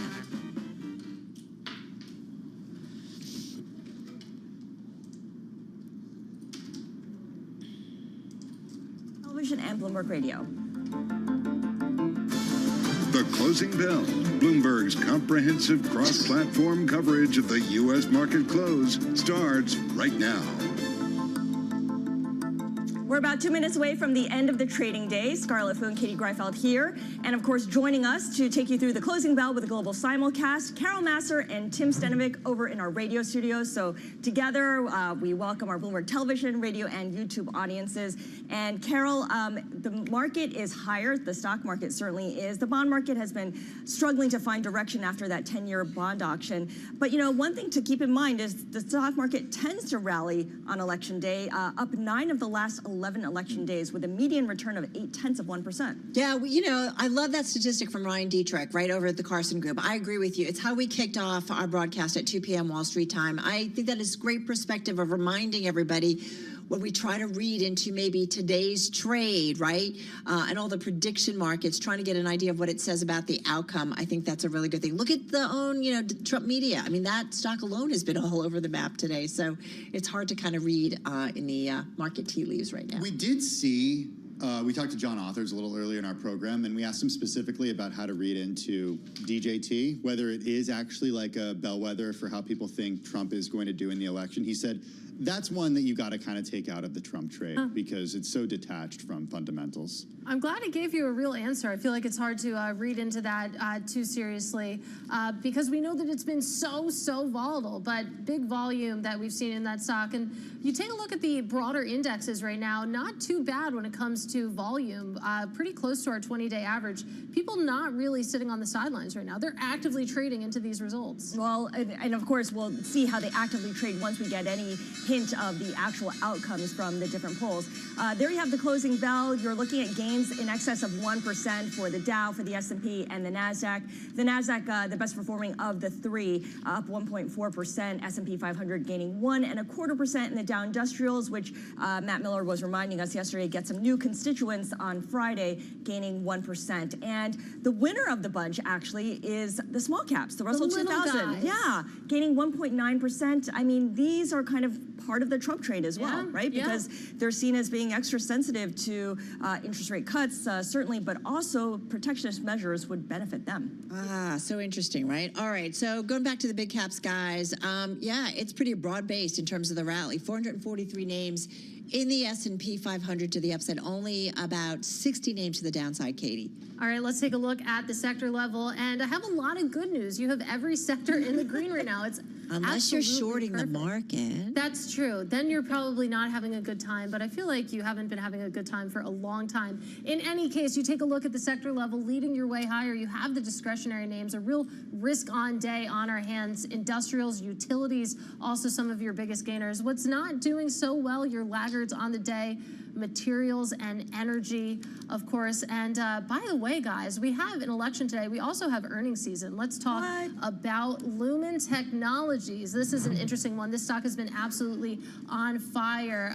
You take a look at the results right now. You have third quarter adjusted loss per share coming in at 13 cents. The estimate had been for 8.5 cents. So a disappointment there. You can see shares moving lower. You take a look at revenue coming in just as expected, $3.22 billion. This is a company that signed a lot of partnerships with a lot of big tech, this telecoms company trying to capitalize on AI. But currently right now, a lot of disappointment in shares. All right, and so we have another one crossing the Bloomberg terminal and NVIDIA. It's some NVIDIA news. Is that NVIDIA not overtaking earnings? Apple. Okay, forgive me. You scared me. I'm like, it's at the end of the month. Okay, NVIDIA overtaking Apple to reclaim the spot as the world's largest stock. Man, this is kind of interesting, right? As we think about how massive Apple is, how long it's been around, the twists and turns of this one. NVIDIA, which has been the talk of the town, for the last 1.5 years. Kind of amazing to see. Once again, the back and forth between these two names in terms of market cap. So let me just see as I pull it up. NVIDIA's market cap, $3.43 trillion. The stock alone, guys, up 182% so far here. And adding, again, obviously, as it overtakes Apple, 2.8% to the upside in today's trade. And why did I not have it as a gainer? I do not know. All right, having said that, let's go to some of the individual gainers. Palantir Technologies, we talked about the earnings yesterday, up 23% here. Top gainer, I believe, in the S&P 500 here. The company, you know, obviously a lot of revenue from global governments, reported third quarter results that beat expectations, raised its full year forecast, citing high demand in the U.S. for its AI software. So again, this is a stock that's up about 200% so far this year. Global Foundries, another big gainer, up almost 15% in today's trade. This is the U.S. maker of made-to-order semiconductors, top gainer in the NASDAQ 100. This one delivering a surprisingly upbeat forecast. And keep in mind that this is a name that has been in about a 2-year slump. So that upbeat outlook shows that it is really showing some upward momentum. If Matt was here, real, I was doing this just for him. It's up about 20% in today's trade. No, he's really upset because he's like, small business, how much does it grow? It's a $3, under $4 stock here. Soaring the most in 8 months intraday. The company forecast adjusted EBITDA for the full year that beat the average analyst estimate. It is a small cap, about $393 million. It's up nearly 80%, though, so far this year, and it's about 25% of the float shorted. So just keep that in mind. So a slightly bigger cap. Less micro. And this is kind of a setup for Tim, because Trump Media and Technology, guys, was up 18%. At its low, down about 8.5%. Ah, it finally finished. Down the downside about 1%. We know there's two trading halts today, so it's kind of it's bridging the two of us today. Always a risk putting such a volatile stock on. Should just get its own column, but you know? It's a winner and a loser, a gainer and a decliner. We don't have winners and losers here. We have some decliners today, though. 6% to the downside. Archer Daniels Midland ADM saying that it will amend previous financial statements. It uncovered accounting issues, prompting the company to cancel its quarterly earnings call with analysts just 14 hours before it was due to start. ADM did say on Monday evening that it had identified additional errors in the way that it reported sales between the ag services and oilseeds, carbohydrate solutions, and nutrition business segments while testing new internal controls. Shares ended up falling today by close to 6%. Wynn Resorts falling 9.3%, Scarlett. This after the casino operator reported adjusted earnings per share for the third quarter that missed the average analyst estimates. I know, Scar, you got your eye on some companies reporting. Yeah, let's take a look at B&G Foods. They're the home of the green giant vegetable company, and frozen food is certainly an important indicator here. So hot right now. As we look at how people go through and kind of deal with inflation. All right, what can we tell you? It has cut its full year adjusted EPS forecast, so that's probably why the stock is down almost 6% in after hours trading. It had seen $300 to $315 million for full year adjusted EBITDA. It's now looking for anywhere from $295 million to $305 million. As for the third quarter adjusted EPS, 13 cents, missing the average analyst estimate of 20 cents a share. Okay, I got what's going on over at Masimo Corporation. It's the health tech company that you might know about because it's been in the news with regard to an Apple lawsuit. The company's seeing fourth quarter revenue from $581 million to $611 million, so that coming in line with estimates at $607 million. Adjusted operating income for the fiscal year, they're reporting that it will be $325 million to $336 million. That comes in above estimates of $322.8 million. The stock unchanged, though, in the after hours.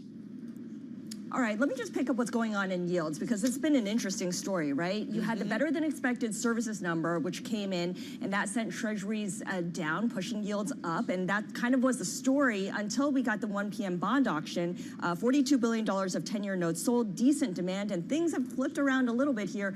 You can see the 2-year yield, that's certainly on the short end, continuing to move higher, but the 10-year now little changed. And at the long end, actually you see yields coming down. Huh. Which is funny. You were talking about the decent demand at the Treasury auction, of course. We've all been worried about bond vigilantes, which maybe it's a talking point, but there has been this incredible run-up that we've seen in Treasury yields over the past month and a half. People are really concerned about the deficit, but then you have auctions such as this one, which are a nice reminder that there's still plenty of people out there who want to buy U.S. debt. When the deficit starts to matter, it'll be like it won't matter at all for a while, and then all of a sudden it'll really matter, and everyone will jump on the bandwagon. Well, won't a lot matter the outcome of what happens in Congress after polls close today? Because you said no? No, go on. I'm nodding. Well, if there is a red sweep or a blue sweep, then it gives a green light to a certain extent to some of these policies. Yeah. We'll see if the bond vigilantes rear their heads and say, okay, no to some of these policies. Yeah, I mean, I think that's a really important point, right? What happens in Congress will determine what whoever wins in the White House can ultimately do and what it means in terms of spending. So we'll see. All right, guys, that is a wrap. A few earnings coming our way, and then we'll on to the election outcome. That's a wrap. Our cross-platform radio, TV, YouTube, Bloomberg Originals. We do it all. We'll see you again, same time, same place tomorrow. This is Bloomberg Business Week. Insight from the reporters and editors who bring you America's most trusted business magazine. Plus, global business, finance, and tech news as it happens. Bloomberg Business Week with Carol Masser and Tim Stenivek on Bloomberg Radio. All right, everybody, you are listening and watching Bloomberg Business Week on Bloomberg Radio, on YouTube, and, of course, on Bloomberg Originals. Just want to mention a headline from the Nikkei. Apple asking Foxconn to produce AI servers in Taiwan. So just a headline, but we'll continue to flesh that out and share any more information, send it your way. All right, well, back to the election we go, Carol. Yes. The Associated Press reported on Sunday on how the Harris campaign has been mobilizing black voters ahead of Election Day. We're talking festivals such as carnivals. We're talking concerts, so-called Souls to the Polls events after church. Of course, rallies featuring stars such as Alicia Keys, former President Barack Obama, former First Lady Michelle Obama as well. It makes sense given how crucial black voter turnout is when it comes to determining election outcomes. Absolutely. Aisha Mills knows all about this. She's a Democratic strategist advisor for LGBT policy and racial justice at the Center for American Progress. It's the organization that calls itself an independent, nonpartisan policy institute that is dedicated to improving the lives of Americans through bold, progressive ideas, as well as strong leadership and concerted action. Their words. She joins us, though, lucky for us, on this Election Day Tuesday from Toronto. Great to have you here with us.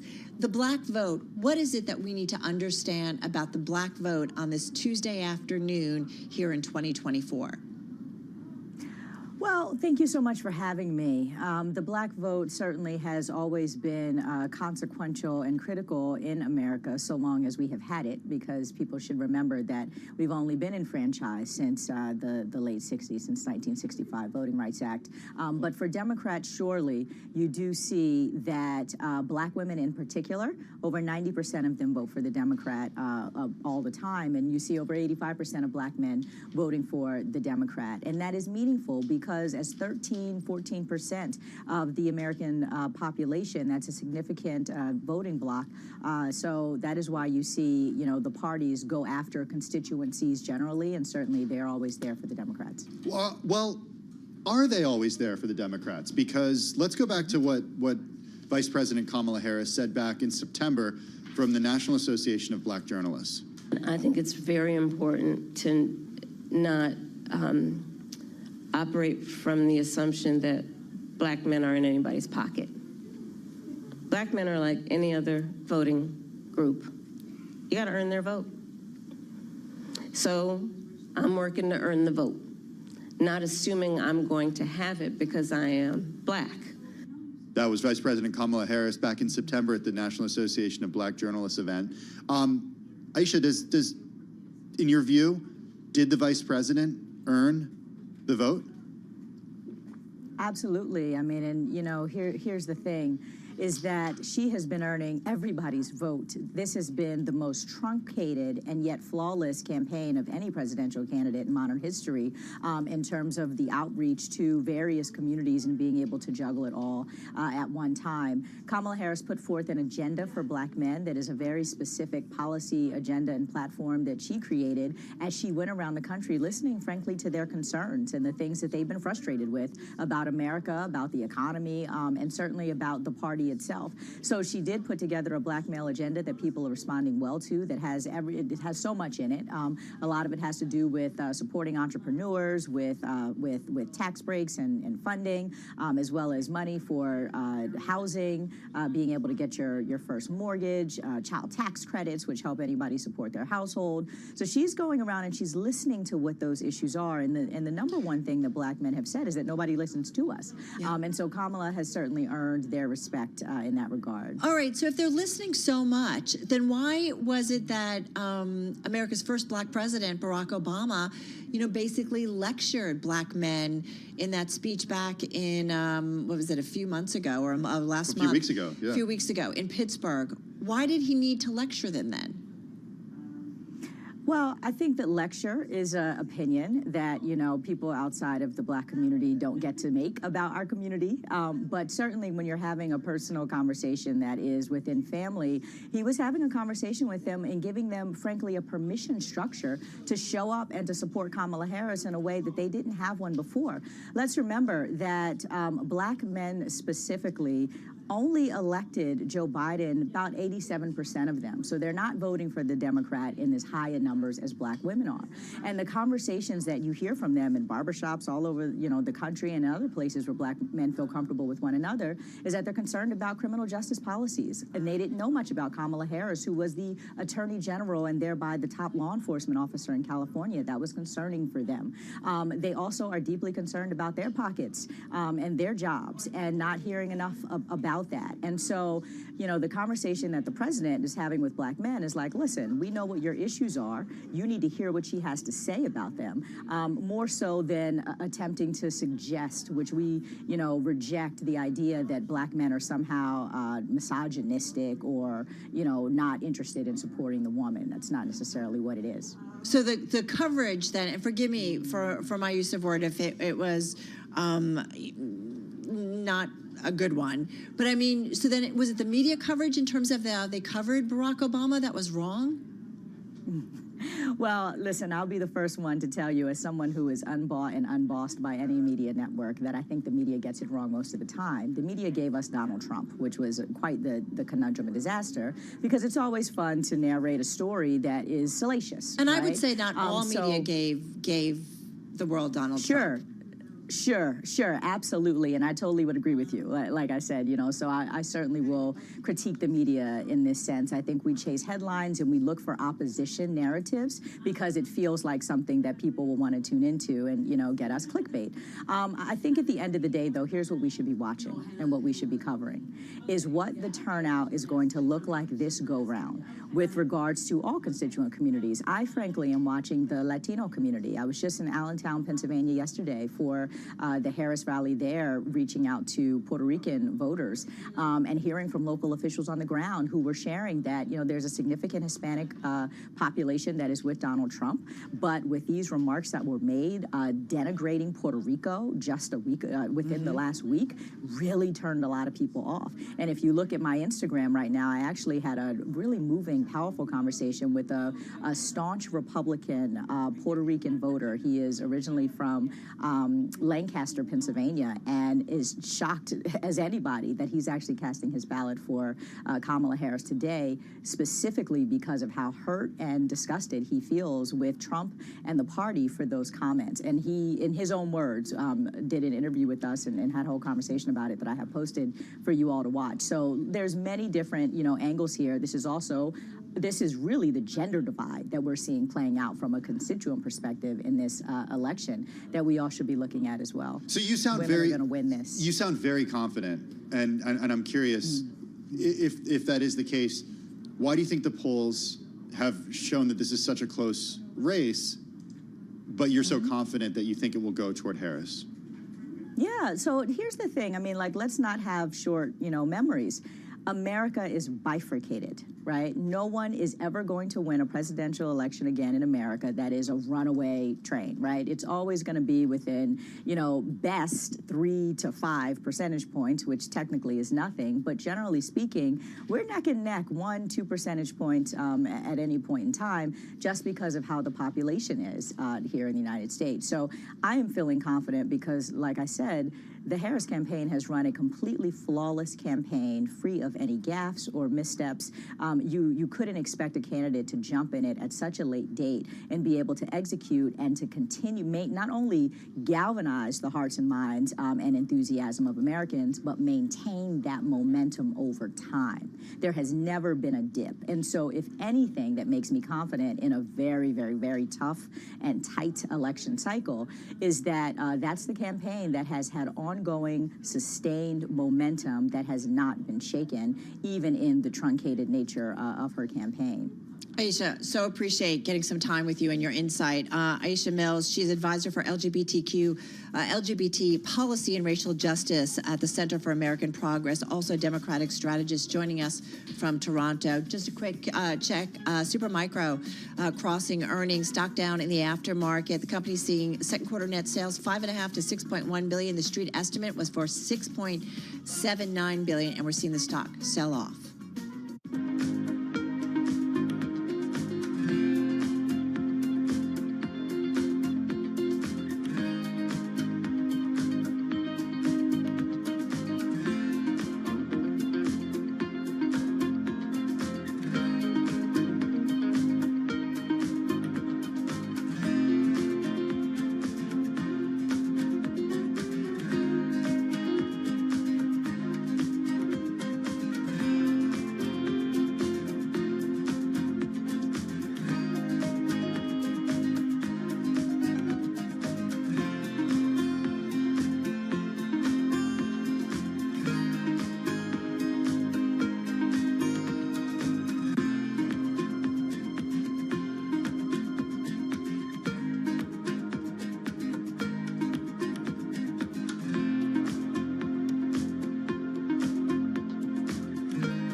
It's 4:21 on Wall Street. We do check markets all day long here at Bloomberg. NVIDIA has become the largest company in the world, surpassing Apple and underscoring just how dominant artificial intelligence has become on Wall Street. NVIDIA up today by 2.9% to $139.93, resulting in a market cap of $3.43 trillion. That is ahead of Apple at $3.38 trillion. Turned out to be an up day, election day, with the Dow, the S&P, NASDAQ all advancing. Not just an up day, but the S&P closing at the best level of the session into the close. S&P up 70, now at 57.82, a gain of 1.2%. The Dow up 427, up 1%. NASDAQ today up 259, up by 1.4%. The Russell 2000 index of small cap shares outperforming, up by 1.9%. 10-year 4.28%, the 2-year 4.19%. Spot gold up $7 the ounce, up by 0.3%. West Texas Intermediate crude 72.17 a barrel, up 1%. And Bitcoin surging 3.9% today, 69,534 on Bitcoin. After the bell, we heard from Super Micro, the stock after hours, down by roughly 9%. It said it sees second quarter net sales at $5.5 to $6.1 billion, estimates $6.79 billion. For on-demand news 24 hours a day, subscribe to Bloomberg News Now wherever you get your podcasts. I'm Charlie Pelleton. That is a Bloomberg Business Flash. Hey, thanks for that update, Charlie. Do appreciate it. Carol, the amount of money from the crypto industry that's gone into this election has just been staggering. Yeah. We're talking about Fair Shake. It's the political action committee, which supports crypto-friendly candidates from both parties. It was poised to spend as much as, well, more than $40 million in the final weeks of the 2024 U.S. elections, after already deploying $140 million on dozens of congressional races nationwide. They're already thinking about 2026. It's one of the most powerful PACs in Washington. They've now have more than $30 million in the bank, $48 million in commitments for next election cycle.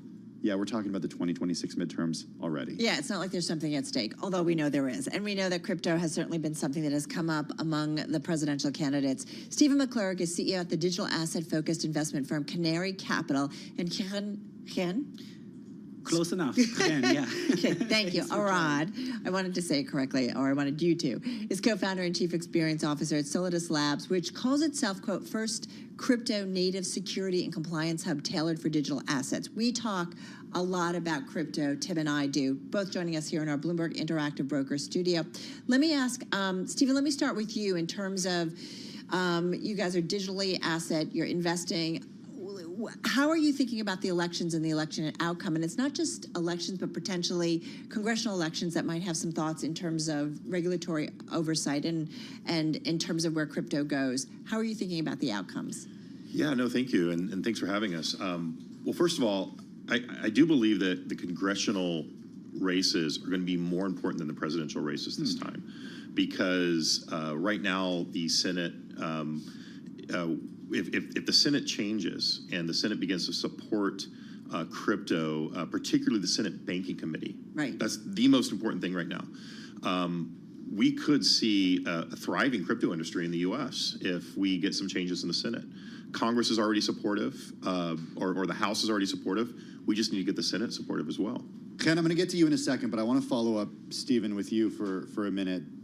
Why should the Senate support crypto? I mean, people think about this from the perspective, I think, if you're not deeply involved in the industry, as an industry that's rife with scam and grift. Mm-hmm.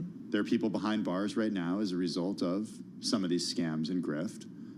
It's something that's used for buying stuff on the dark web, ransomware, and the like. Why should the Senate be supporting it? Yeah, well, and to back up a little bit, let's just talk about Bitcoin for a moment. Bitcoin actually makes it easy for law enforcement to track monetary transactions. So the FBI has software that they track every single movement that is made on the Bitcoin network, every single wallet. We've spoken to the folks from Chainalysis in the past. Yeah, absolutely. And Chainalysis is full of ex-FBI agents. And so Bitcoin actually makes it possible to track down criminals. The reason why you know about transactions on the dark web and the reason why people are in jail and the reason why people are being caught is because of these transactions. FTX is another good example of a massive fraud. that occurred. But if people had only looked at the chain analysis of what was going on, they would see that not everything equated to what the executives at FTX were saying. So Bitcoin's actually really good for law enforcement, in my opinion, first of all. Second of all, as an industry, it's really on the cutting edge of technology. Even if you look at Bitcoin mining, which is essentially data centers, a lot of those data centers are being transformed into AI data centers, which is obviously the future after seeing some of the results today. So we want to be leading that in the U.S. We don't want it to be offshore. We don't want it to be in China. We don't want it to be in the Bahamas. We want it to be in the U.S. Ken, come on in on things, because I'm curious what's at stake for you based on the election outcome. Right. So first of all, I just want to agree with Stephen. I mean, crypto has issues. It's a new industry. People are still learning about it. The technology is still being battle tested. There's fraud, there's scams, there are issues. But let us not forget that those still exist in traditional finance as well. And just to kind of echo Stephen's points, the largest recovery of funds ever in the history of the Department of Justice actually happened thanks to Bitcoin, $4.1 billion.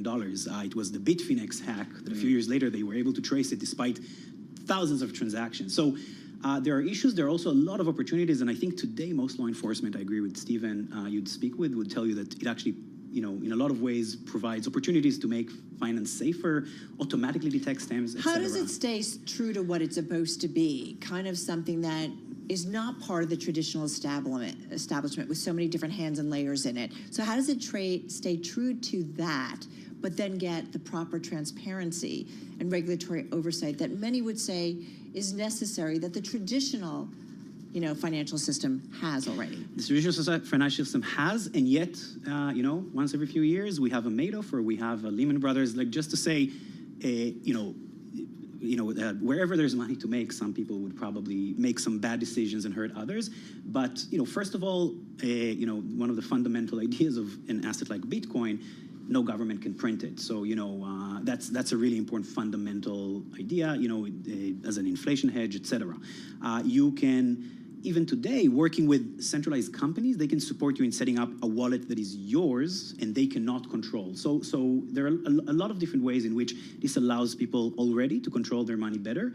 And I'm just mentioning a few examples. I get the control, but where's then the oversight, right? If the whole idea of cryptocurrencies is this currency that is, not part of the establishment, right? And kind of cleaner in terms of the thoroughfare, if you will. But then many would argue after FTX and SBF that we do need some oversight and some regulatory oversight. So how do you mesh those two? So I guess I'll say a couple of things and I'll connect it also to the other question. First of all, if you look at FTX, for example, a lot of people got hurt. I think there's a very strong argument that can be made that had it been regulated, less people would get hurt. In New York, for example, FTX could not get a New York license because there's a clear regulatory framework that the New York Department of Financial Services hosts. There's a reason why so many of these guys were outside the United States. Right, and one should ask, not regulating it and instead just looking to enforce, but not regulating it, which means that ultimately Americans who want it, there are surveys ahead of the elections that say that 30 to 40% of Americans have engaged with digital assets. 1 out of 7 of every likely voter sees it as an important issue. There's a question that needs to be asked that I think people in Washington should ask themselves, by not regulating it, are you protecting Americans or are you abdicating responsibility? And FTX is a great example for that. Well, speaking of regulating this, I talk to a lot of folks who agree on one thing in the crypto industry, and that's their universal unapproval of Gary Gensler, the SEC chairman. I'm wondering if you think that Gary Gensler will leave if Kamala Harris wins, and if so, do you think a new SEC chair would take a different approach toward crypto? Yeah, I do think a new chair would take a different approach. I was actually one of the few people that was a fan of Gary Gensler's. Really? I was. Okay, tell us why. You're like the first person I've talked to in weeks in the crypto community who say that. Yeah, I mean, so, by the way, I agree with all the questions that you guys are asking on regulation and oversight. This is the whole reason why I fought for the last 7 years to get a Bitcoin spot ETF, and obviously was one of the ones that launched one with Valkyrie. And but if you remember, we didn't get a spot Bitcoin ETF until Gary Gensler was the chair. Now, a lot of people will say, okay, there's a lot of other different reasons of why that, occurred. I've said that on air, and people have pushed back, and they've said, well, it was the lawsuits that did it. It was the legal system that allowed it. Yeah, I mean, the lawsuits did definitely push it over the edge, but Gary Gensler has been a fan of Bitcoin all along. He's working under, an administration that doesn't want to allow it. Primarily coming from the Senate, coming from Elizabeth Warren, who's on the Senate Banking Committee, which is the most, powerful organization in the Senate when it comes to regulating things like banks and Bitcoin, and the SEC. But I believe that Gary Gensler has been wanting this all along, and he's been asked to hold off. So I've been a fan. We've gotten a Bitcoin spot ETF. Are you a fan? Well, I'm not going to make any predictions. The Jewish Talmud says prophecies were for the fool, right? But I will remind people that when Gary Gensler, again to echo Steve, when Gary Gensler was appointed, the industry celebrated. The industry thought he was a bit of a messiah. He taught a course. He was a professor at MIT for blockchain. So I'll just remind people that whoever gets appointed next, it gets more complicated when someone is in the position. There's a lot of interests in politics you need to cater to. No one is a messiah. But I think there's generally, I think I speak for the industry, for many industry when I say that, the general sentiment is that whoever wins, things are going to be different after the elections. It's in part because the crypto industry has organized and, you talk about all the money that crypto has been pouring into this. Crypto is not making this up. It's just joining a lot of other industries that are doing that as well. Right. But it's more than that. It's also that people want this. I mentioned 1 out of 7 likely voters, according to a survey by the What do they Chamber want of it Digital for, though? Commerce. Because I think there's still a debate about what exactly is it. Well, I don't see a lot of people transacting with it. True, and there's still a lot of development of various use cases and products. But I think that people want to try new things, and also sometimes it's not necessarily the role of the government to ask why do they want it. I think one fundamental reason why the Senate should care for this is because it's innovation and we're trying new things. We're challenging things that, the traditional financial industry. I'm not saying that all of this will replace traditional finance, but it's already pushing very, old incumbent institutions to think differently, to try differently. I don't necessarily think all of us will be paying each other in Bitcoin. I don't think that's the point. I think the point is giving opportunities to offer people more ways to engage with finance, more decentralized, less decentralized, more intermediate, more disintermediated, and why do people want it? There are a lot of different reasons. I mentioned inflation hedge. I mentioned just curiosity. Right. But is that really an important question? If the people want it. We only have 10 seconds left, so one-word answers from each of you. Who's better for crypto, Harris or Trump? Trump by a mile. Harris or Trump? Okay. I'm not going to pick a side. I'm also not going to disagree, but I will say that the industry has to be nonpartisan here. This is too important to make it political. The Democrats have been catching up with the charm attack since Harris was nominated, and whoever wins, they made a lot of promises that they need to fulfill to our industry. Folks would say it also has to be global in terms of the approach and make sure that they're working with global leaders. Stephen McClure, Ken Harad, thank you so much. Really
4:40 on Wall Street. We do check markets all day long here at Bloomberg. We are keeping an eye on shares of Super Microcomputer, stock plunging after ours. Super Micro gave a sales forecast that fell short of analyst estimates while saying it could not predict when it would file official financial statements for its previous fiscal year. Right now, Super Micro down by 9.75%. The Dow, the S&P, NASDAQ all advanced, not just higher on this election day, but rallying into the close. Treasuries mixed. The dollar fell in the last trading session before votes are tallied in a presidential race with far-reaching implications for the U.S. economy. Here's where we wrapped up the day. The S&P again, session highs up 1.2%, up 70, 57.82. The Dow up 427, up by 1%. NASDAQ up 259, up 1.4%. 10-year yield 4.27% with a 2-year 4.18%. Spot gold up $7 the ounce, up 0.3%. Bitcoin today up 3.6%, 69,516, and crude West Texas Intermediate 72.05 a barrel. Well, as for the market backdrop and what to do on this election eve, Emily Rowland is co-chief investment officer at John Hancock Investment Management, and she was a guest right here on Bloomberg Business Week. I mean, I'm not a political strategist, but I listen to a lot of them, and I think the consensus is that we won't know much tonight. Probably the earliest we'll know something is tomorrow morning. The last election, I wasted a lot of time staying up all night waiting for these results to come in. Keep it locked in to Bloomberg Radio and Television for the very latest developments. We got complete coverage right here on Bloomberg. Again, S&P up 70, gain of 1.2% for on-demand news 24 hours a day. Subscribe to Bloomberg News now wherever you get your podcasts. I'm Charlie Pellet, and that is a Bloomberg Business Flash. Hey, thanks so much for that update, Charlie. Do appreciate it. Carol, I don't know what you did last night, but I know what I did. Yeah. And I wasn't celebrating the Library Lions at the New York Public Library, this big party. You've missed out. I've been. It's pretty amazing. Have you really? Mm-hmm. It's pretty amazing. How come you go to these things? Because I'm lucky, and I don't think it has to do with our colleague is super lucky. Well, Amanda Gordon was there. She's and she's got the pictures to prove it. She's Bloomberg News Wealth Team reporter. She joins us here in the Bloomberg Interactive Brokers studio. 'Twas the night before the election, and all through the library, not a creature was stirring, not even the guy whose name is on the building. This is true. Thank I wrote you. that myself. Thanks for having me. I wrote that It's so good to have you here. I actually thought Thank of you. 'Twas the Night Before Christmas myself. Oh, you I did? was making my rounds. And at then the your event editor was last like, night. it's a cliche, don't say it. And then I say it. You guys That's why were good. everybody needs an editor. Okay, sorry, Well, go I ahead. will say the library was decked out. This is always a really beautiful event and sort of the start of that, the wintry part of the season. We have the spring lunches and the Met Ball, the first Monday of May. This event has actually always been, that I've been reporting at it, the Monday before Election Day. So this sort of sense of frisson, like what's happening tomorrow, I have experienced, but I knew, given what we know about the election this year, that it was going to have a certain valence in that room like never before, and that's exactly what I found. All right, so walk us through it, because I feel like anywhere I go, it's like everybody wants to talk politics. So tell us what the room, what the room was like, the mood was like, who was there, and what people were or were not talking about. Well, it's a New York and literary room, and I think the first thing to say is that it is fitting to be at a public library in America. One of the finest public libraries in the world is the New York Public Library. And as the head of the institution, Tony Marks, pointed out, which I reported on his remarks in the Rose Reading Room, is that the Bill of Rights is there. There are no books that are banned in the New York Public Library. And so there's a sense of inclusion, there's a sense of free access to information, that everyone has that opportunity. And that was the ethos that everyone is supporting. And whether they're Democrat or Republican on the board of the library, they believe that. That's interesting to hear, because only one party is banning books. That is true. So being a New York room, I think that generally what you found is a real trepidation about a Trump presidency and a sense of New York, as we felt after 2016, of New York as a refuge, as a place to be a standard bearer for these values. And I just want to say some of the cues were nonverbal. Like Martha Stewart, she did not have any way of using her phrase, "It's a good thing." When I asked her how she felt, she actually like grasped my arm and shook just to indicate her sense of nervousness, supreme nervousness, anxiousness was what people were talking about. What about Spike Lee? Well, Spike Lee with me, I want to say he played it cool, to be honest. He didn't want to, he hosted an event actually at the Brooklyn Bowl. He hosted an event and spoke on her behalf over the summer. And he just wasn't going to talk one way or the other. I think probably a little superstition there. He said he was on edge. He reminded me the most important thing is that people vote on Tuesday. Well, and we've certainly seen them, especially ahead of even today. I thought, and did you, I'm just reading from your story, you said it's like, he didn't want to talk about the vote. He said it's like the New York Yankees, you could be up 5 and still lose. Exactly. Which is, Amanda, we have spent so much time today, but yes, over the last couple of weeks of just dissecting the nonstop amount of polls that come out and trying to understand and the standard deviations and what it means. And when it's so close, you have people still saying, yep, it could be close, but it could also mean you have an outlier. Like, it's just trying to make sense of it. So it's interesting to have him say that and just remind us it could kind of go any way. As I've been planning my coverage of tonight, I've been thinking of sports metaphors. Reporters go into big athletic contests all the time and have no idea what the outcome is. So in some way, this is no different for us right now. When your coverage and the world that you play in, like, so how are you going to be reaching out to people and what they're saying? And yeah, you are. A little bit of everything. Yeah. I have a few election night parties on my calendar tonight that I'm hoping to swing by. For work? For work. Okay. Yeah. Oh, I don't go to parties, not for work. Only for work. No, right, to see what they're saying. I'm a professional party goer after all. Is. What I will say is that I heard a lot in polling people. I had my own party poll, and my party poll had a lot of people saying, I just want to stay in bed. I just want to stay under the covers.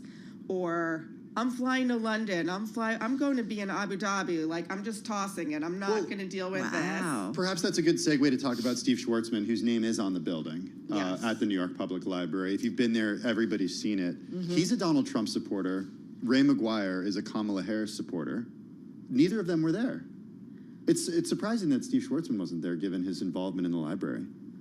Well, at this event, which is the annual big fundraiser, most trustees do attend, and they've both been trustees for a long time. And Steve Schwartzman gave $100 million to the library in 2008, and that is precipitated his name on the building. And he's been a regular as far as I've chronicled. So I was surprised not to see him, and I understand that both of them had business engagements, and look, it's a busy season. They're both taking on political engagement and running businesses. Ray McGuire is president of Lazard, and Steve has Blackstone. So I understand that these things happen, but the fact is that there was, for those who noticed it, their absence was felt, because I think they would have been a comfort and a person to check in with for anyone rooting on either side that they represent. It sounds like Steve Schwartzman, too, was either an early vote or a mail-in vote, right? Because he was said to be overseas visiting clients. So he was part of all of us who were voting maybe ahead.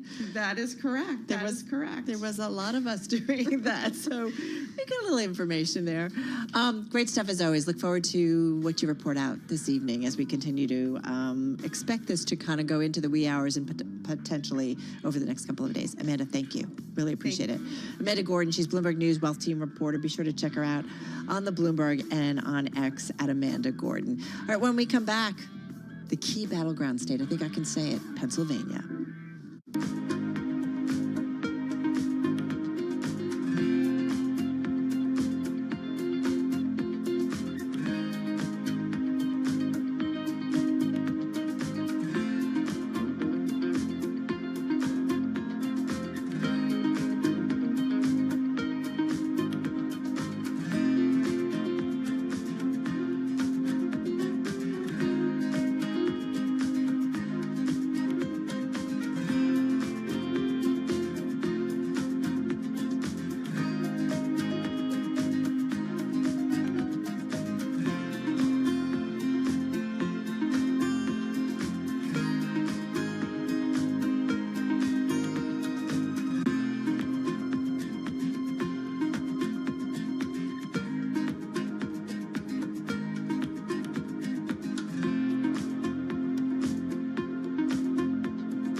You're listening to Bloomberg Business Week with Carol Messer and Tim Stenivek on Bloomberg Radio and Television. Can I say maybe we save the best for last? Oh, no question. Okay. There are It's out 7 there. battleground states. It could go either way. Yes. They matter the most. Among that group, Pennsylvania, the most populous, stands out as the most likely state to determine who will be the next president. Yes, indeed. Someone who knows a lot about the state and the nuances of the voting there, really about the whole election process, if you will, is Bloomberg News correspondent and host of the Big Tape podcast here at Bloomberg. He's David Gore, and he's on location in Philadelphia. David, I hope you got some sleep in there because it is expected to be a long evening. Tell us how you're thinking about the race in Pennsylvania, what you've been hearing on the ground. So I've been really focused on turnout, yes, here in Philadelphia, but across the state. And over the course of the day, I've been kind of working the phones and talking to party officials on both sides, Democrats and Republicans, trying to get a sense of what they're seeing in terms of turnout, if there are any irregularities where they are. And by and large, if I could synthesize it, everyone is saying turnout has been really big, and so far things have gone pretty smoothly. Yes, there were long lines. It's taken people a while to vote, but the irregularities, so much as we've had them, have been few and far between. I've talked to folks in Lackawanna County, which is where Scranton is, talked to folks in Monroe County, which is up in the Poconos, and it's kind of a fascinating swing county in this state because of how that population has changed in recent years, kind of since the pandemic, as folks have moved from New York and New Jersey there, still commuting to the city, still commuting for work, but living a bit farther away. That's changed the demographics of that county. I mentioned those irregularities. I do want to note a couple of instances where there have been things that courts have looked at in this state. I'll start with Lucerne County, which is just a little bit outside of Scranton, southwest of Scranton. There was one polling place at which there were some issues scanning ballots early in the day. A judge intervened and is going to allow those polls in that one particular part of that county to stay open until 9:30 tonight, so an hour and a half later than scheduled. And folks there can cast provisional ballots if they had difficulties getting there this morning because of those delays. The other is Cambria County. That's outside of Pittsburgh, so in the western part of this state. They had some issues just with getting started this morning, some delays there. A judge has said they can keep their polls open until 10 o'clock at night. Again, those are provisional ballots, so folks can cast them today, but they won't be counted, guys, until Friday of this week. Well, let's talk a little bit about that process. Remind everyone why Pennsylvania is one of those states, David, where we're not necessarily going to hear about the results right when the polls close. That's correct. I mean, each of these counties, by and large, has a site you can go to see what the returns look like, what those unofficial returns look like, and many of them kind of recognizing the difficulties that they've faced in past cycles have said they're going to update that as soon as possible and throughout the evening. I think it's going to take a while to get the official tabulation of those votes, but I have been struck, and this is a state where there's been a lot of emphasis placed on early voting, and the way that they do it in this state is you can request a mail-in ballot, fill that in, mail it by the U.S. Postal Service, or return it to your election office if you're worried about it getting through the U.S. Postal Service. You can see in each of these counties how many of those ballots were requested and sent out and returned. And we talk so much about how this state has been inundated with money, both from the campaigns and outside groups as well. A lot of that money has been used to target those voters who requested those ballots and haven't returned them. I mean, going back to Monroe County, the head of the Republican Party there said 88% of them had been returned as of yesterday. They have been really dutifully calling those other 12%, trying to figure out, did the ballots arrive? Have you filled them out? Do you have a plan to get those back to the election office in that county? David, your motorcycle is here for you and ready to take you to your next spot. I kid. This was last week in Wisconsin. Yeah. A Harley went by when we were talking to David. Oh, yeah, we had the Harley. Yeah. We have the Harley in Wisconsin as well. It's my signature. It's my calling card. We thought that. Hey, listen, you have covered politics here at Bloomberg. You've covered it elsewhere. This, as many would say, has been an election cycle unlike any other. But I don't know, as we go into the evening and what most, polls say it's going to be a close race that may drag on for a few days before we really know. I don't know, what's top of mind for you as you think about it and think it through? So to that point, I mean, I was at Kamala Harris's rally here in Philadelphia last night on the steps of the Philadelphia Museum of Art, the Rocky Steps, and something that she and other speakers noted is how this campaign had to kind of coalesce and develop over a really short period of time, about 3 months, 107 days. I think if we want to be precise about it, I mean, that's something that's pretty extraordinary just about this race, how it was fashioned in that really compressed way.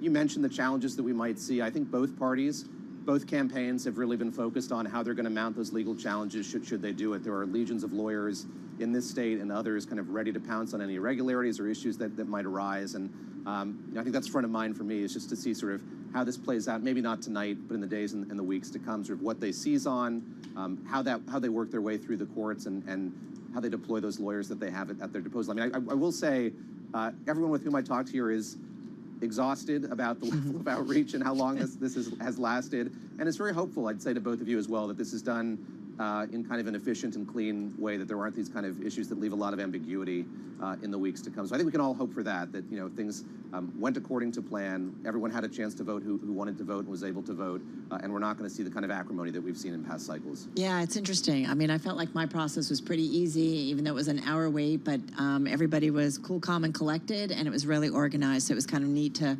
certainly see that.